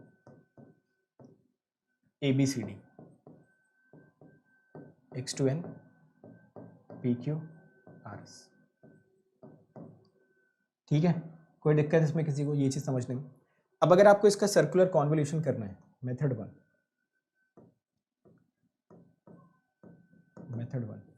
सर्कुलर कॉन्वोल्यूशन अगर आप इसका करना चाहते हो और एक रिजल्ट निकाल के लेके आना चाहते हो, x of n equal to x1 of n, circular है तो यहाँ पे सर्कल लगा देते हैं x2, ठीक है। इनका सर्कुलर कॉन्वोल्यूशन करके आप एक्स ऑफ इनका रिजल्ट लेके आना चाहते हो। तो आप मुझे बताना, अगर आप लीनियर कॉन्वोल्यूशन करते तो इसमें कितने एलिमेंट्स आपको दिखते। अगर आप ये लीनियर कॉन्वोल्यूशन करते तो यहाँ पे 4 है, यहाँ पे भी 4 है, यहाँ पे आपको दिखते 7 है ना, 4 + 4 - 1। बट सर्कुलर कॉन्वोल्यूशन में अगर यहाँ 4 है, यहाँ 4 है, तो यहाँ पे भी आपको 4 ही मिलेंगे। पहला पॉइंट, लीनियर कॉन्वोल्यूशन अगर ये होता तो आपको मिलते हैं यहाँ पे 7 पॉइंट, बट क्योंकि ये सर्कुलर कॉन्वोल्यूशन है तो आपको यहाँ पे मिलने वाले हैं 4 सिंपल पॉइंट्स। आइए देखते हैं 4 पॉइंट्स कैसे कैलकुलेट करते हैं। मेथड वन को बहुत ध्यानपूर्वक समझिएगा, मैं क्या बता रहा हूँ। ये है आपका अल्फ़ा बीटा गामा डेल्टा जो हम रिजल्ट एक्सपेक्ट कर रहे हैं। ये है आपका ऑब्वियसली ABCD PQRS में से कोई भी चीज़ एक यहाँ पे लिख लो, मैंने PQRS यहाँ पे लिख दिया। ध्यान दीजिएगा यहाँ पे, आप मुझे बताएंगे कि यहाँ पे जो मैट्रिक्स आपने लिखी है ये कॉलम मैट्रिक्स है या रो मैट्रिक्स है? तो आप बोलोगे सर ये तो कॉलम मैट्रिक्स है। बिल्कुल सही बात है। यहाँ पे मैं पूछूंगा ये आपने क्या लिखा, तो आप भी बोलोगे ये है कॉलम मैट्रिक्स। Absolutely correct.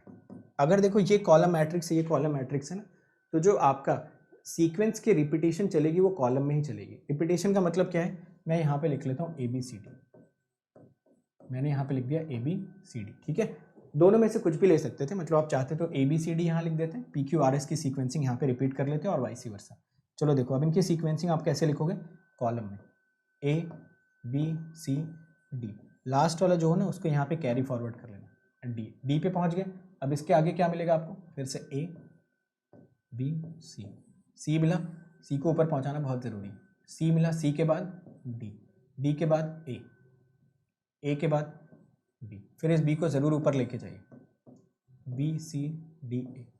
कई लोग इसको ऐसा भी लिख के समझ लेते हैं ABCD, इसको डाल देते हैं लूप में, ठीक है। तो इसको लूप में डाल के फिर ये लिखना थोड़ा सा आसान हो जाता है, विजुअलाइज करना थोड़ा सा बेहतर हो जाता है। तो आई होप ये पहला मेथड सबको समझ में आए। फर्स्ट मेथड में किसी को कोई डाउट है तो मुझे बता दो, फिर मैं आपको सेकेंड मेथड भी समझाता हूँ। समझ आ गया?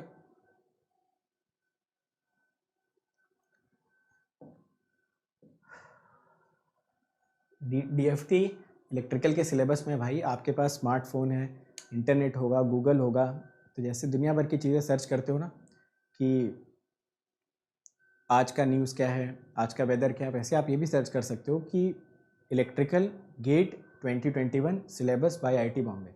PDF खुल के आ जाएगा, PDF में जाके देख लो, बात खत्म हो गई। बार बार वो सेशंस में मैं बता तो रहा हूँ, होता है, बट उसमें ऐसा क्या आप चेक कर सकते हो ना, दुनिया भर की चीज़ें आप लोग सर्च कर लोगे, नासा तक पहुँच जाओगे। सबने ये सर्च कर लिया होगा कल कौन कौन से 11 लोग खेलेंगे, कौन कौन चोटिल है, किसको किसको चोट लग गई है, कौन कौन घर चला गया, बुमराह खेलेगा कि नहीं खेलेगा, ये सभी लोग सर्च करके बैठे होंगे। तो वैसे सिलेबस भी सर्च कर लो। चलो आई थिंक ये मेथड 1 सबको समझ आए। आइए देखते हैं मेथड 2। सिलेबस में है, बिल्कुल है। मेथड 2 में मैं क्या करता हूँ, देखो यही मैं अल्फा बीटा गामा डेल्टा को क्या करता हूँ, ऐसा लिखता हूँ। ये भी होता है ना, ये यही मैं कह रहा हूँ कि ये भी याद रखना बहुत ज़्यादा ज़रूरी है। ये याद रखना बहुत ज़्यादा ज़रूरी है कि दो फॉर्मेट्स होते हैं सर्कुलर कॉन्वोल्यूशन के। आप एक ही फॉर्मेट पढ़ते हैं बार बार, इस वजह से एग्जाम में सवाल लगते नहीं, फिर बोलते हो सवाल लगा नहीं। तो जब सारे फॉर्मेट्स पढ़ के जाओगे तभी तो लगेंगे सवाल। चलो देखो इस बार मैंने क्या किया, ज़रा ध्यान दीजिए। यहाँ पे सारा का सारा कॉलम में सब कुछ चल रहा था, यही सेम चीज़ मैंने रो में कन्वर्ट कर दी। ये कैसी मैट्रिक्स है, रो। ये कैसी मैट्रिक्स है, रो। ये था आपका ABCD। इस बार ये ABCD जो आप चलाओगे ना, ये रो में चलेगा। फिर देखो कैसे, ABCD, ये D था, इसको उठा के धर लिया D। अब ये बस देखते जाओ, ABC, C को उठा के धर लिया, CDAB, इसको धर लिया, BCD। कितने लोगों के दोनों मेथड समझ में आ गए?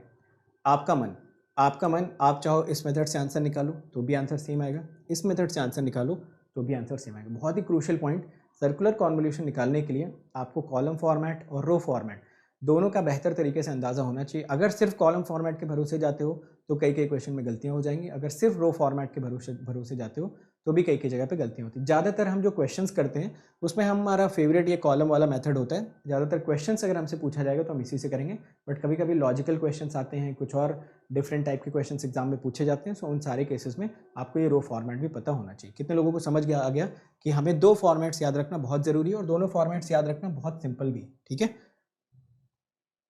समझ आया? ठीक है, चलो अब क्या करते हैं, क्वेश्चन करते हैं। तो आइए एक क्वेश्चन किया जाए।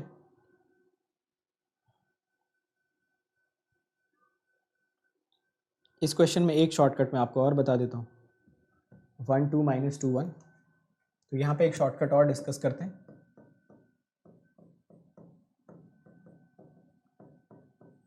1 2 -2 1 और दूसरा मेंशन कर रखा आपको,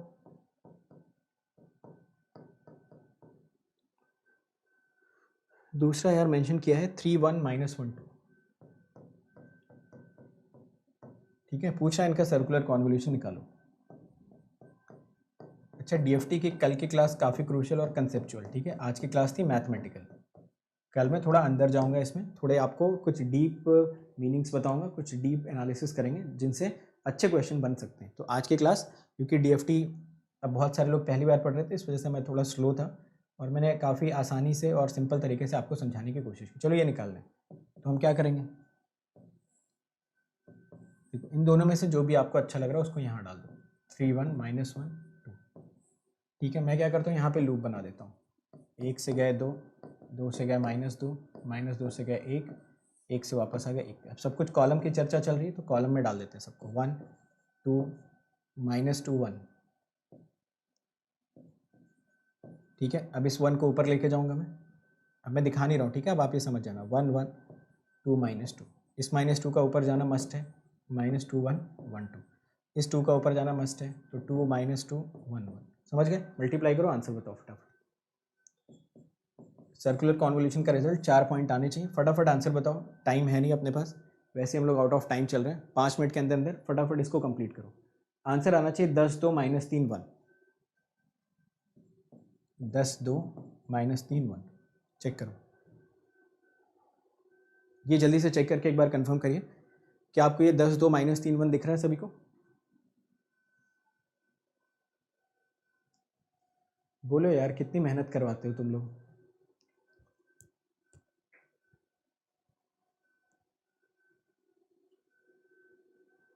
हो गया? यही आ रहा है सबका? Same answer everyone is getting? 10 2 -3 1।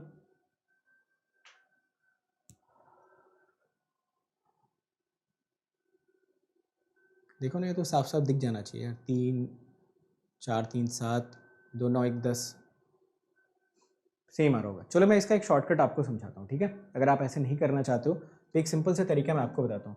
कितने लोग ऐसे हैं जिनको लीनियर कॉन्वोल्यूशन करना आता है? कितने लोग यहाँ पे ऐसे हैं जिनको लीनियर कॉन्वोल्यूशन करना आता है? तो आप बोलोगे यही तो आता है, और आता क्या है? बोलोगे पूरे सिग्नल सिस्टम में अगर कोई स्ट्रॉन्ग पॉइंट है तो स्ट्रॉन्ग पॉइंट यही है कि 2 फाइनाइट ड्यूरेशन का सिग्नल दे दो और उसका कॉन्वोल्यूशन पूछ लो, फिर आके हमारा सामना करो। तो मैं ऐसा मान के चलता हूँ कि ये आप सभी लोगों को आता है। 1 2 -2 1 3 1 -1 2, ठीक है। चलो निकालो इसका। 6 -6 3।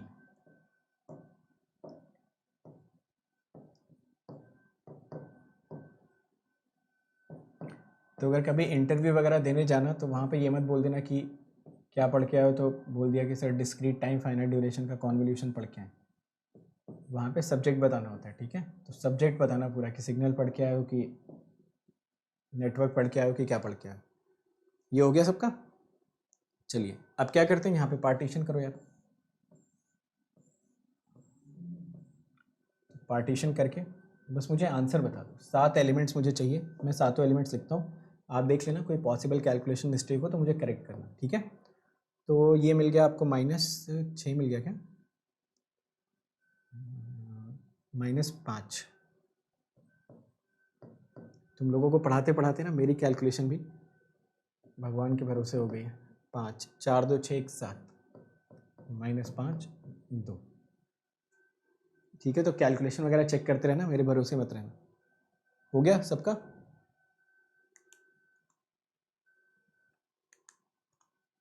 हो गया, ठीक है। I think the answer is correct. ज़रा देखो, ज़रा ध्यान से। पहले तो जल्दी से मुझे बता दो ये आंसर अगर आपका आ गया हो, तो मैं आपको बहुत जल्दी शॉर्टकट बता देता हूँ कि लीनियर कॉन्वोल्यूशन के थ्रू सर्कुलर कॉन्वोल्यूशन कैसे कैलकुलेट किया जाता है, ठीक है। आइए देखिए, आपसे पूछा था इसका और इसका सर्कुलर निकालने का, तो आपने लीनियर निकाला। लीनियर निकालने के बाद आपको पता होना चाहिए कि कितने पॉइंट का कैलकुलेशन करना था। 4 पॉइंट का। तो आप लिखिए 1 2 3 4, यहाँ पे खींचो बाउंड्री। खींच दी सबने बाउंड्री, यहाँ पे हो गई सबकी बाउंड्री। बाउंड्री बनी। चलो अब देखो क्या करो, रिस्पेक्टिव एलिमेंट्स का समेशन लेना मैं आपको सिखा रहा हूँ। ये देखिए, यहाँ पे 3 पहला एलिमेंट, यहाँ पे 7 पहला एलिमेंट, इन दोनों को जोड़ो। यहाँ पे 7 पहला एलिमेंट, यहाँ पे -5 पहला दूसरा एलिमेंट, इनको जोड़ो। यहाँ पे ये -5 और ये -2, इन दोनों को जोड़ो। रिस्पेक्टिव एलिमेंट्स को मैं जोड़ना सिखा रहा हूँ। तो आप बोलोगे सर ये 3 ही एलिमेंट तो जुड़े, 5 तो छूट गया ना। तो 5 को छोड़ दो, 5 को हमें जोड़ना नहीं है। शुरू के 3 एलिमेंट को लास्ट के 3 एलिमेंट से सिंपली एडअप कर दो। जरा एडअप करके देखो आंसर क्या आ रहा है। 10 2 -3 5। क्या यही आंसर था अपना? चेक कर लो और बताओ। ये -5 और 5 आ रहा है क्या? 4 2 6।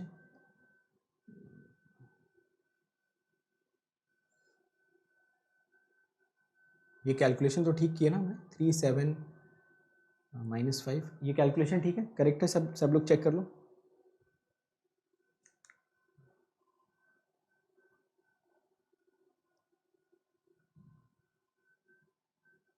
कुछ तो कहीं पे मिस्टेक हुई है।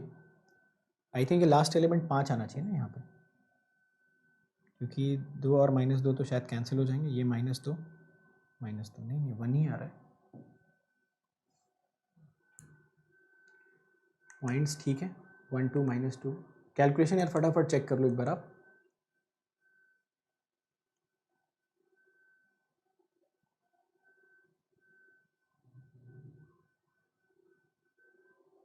एक बार कैलकुलेशन चेक कर लो। फोर्थ टर्म 1 है सर, ये वाला 2 2 4 3 7 ये 3 1 2 -2 1 -1। अच्छा ये -2 हो जाएगा ना, this is -2 and this is -1। अब ठीक है ना? तो 3 2 5 1 4, ठीक।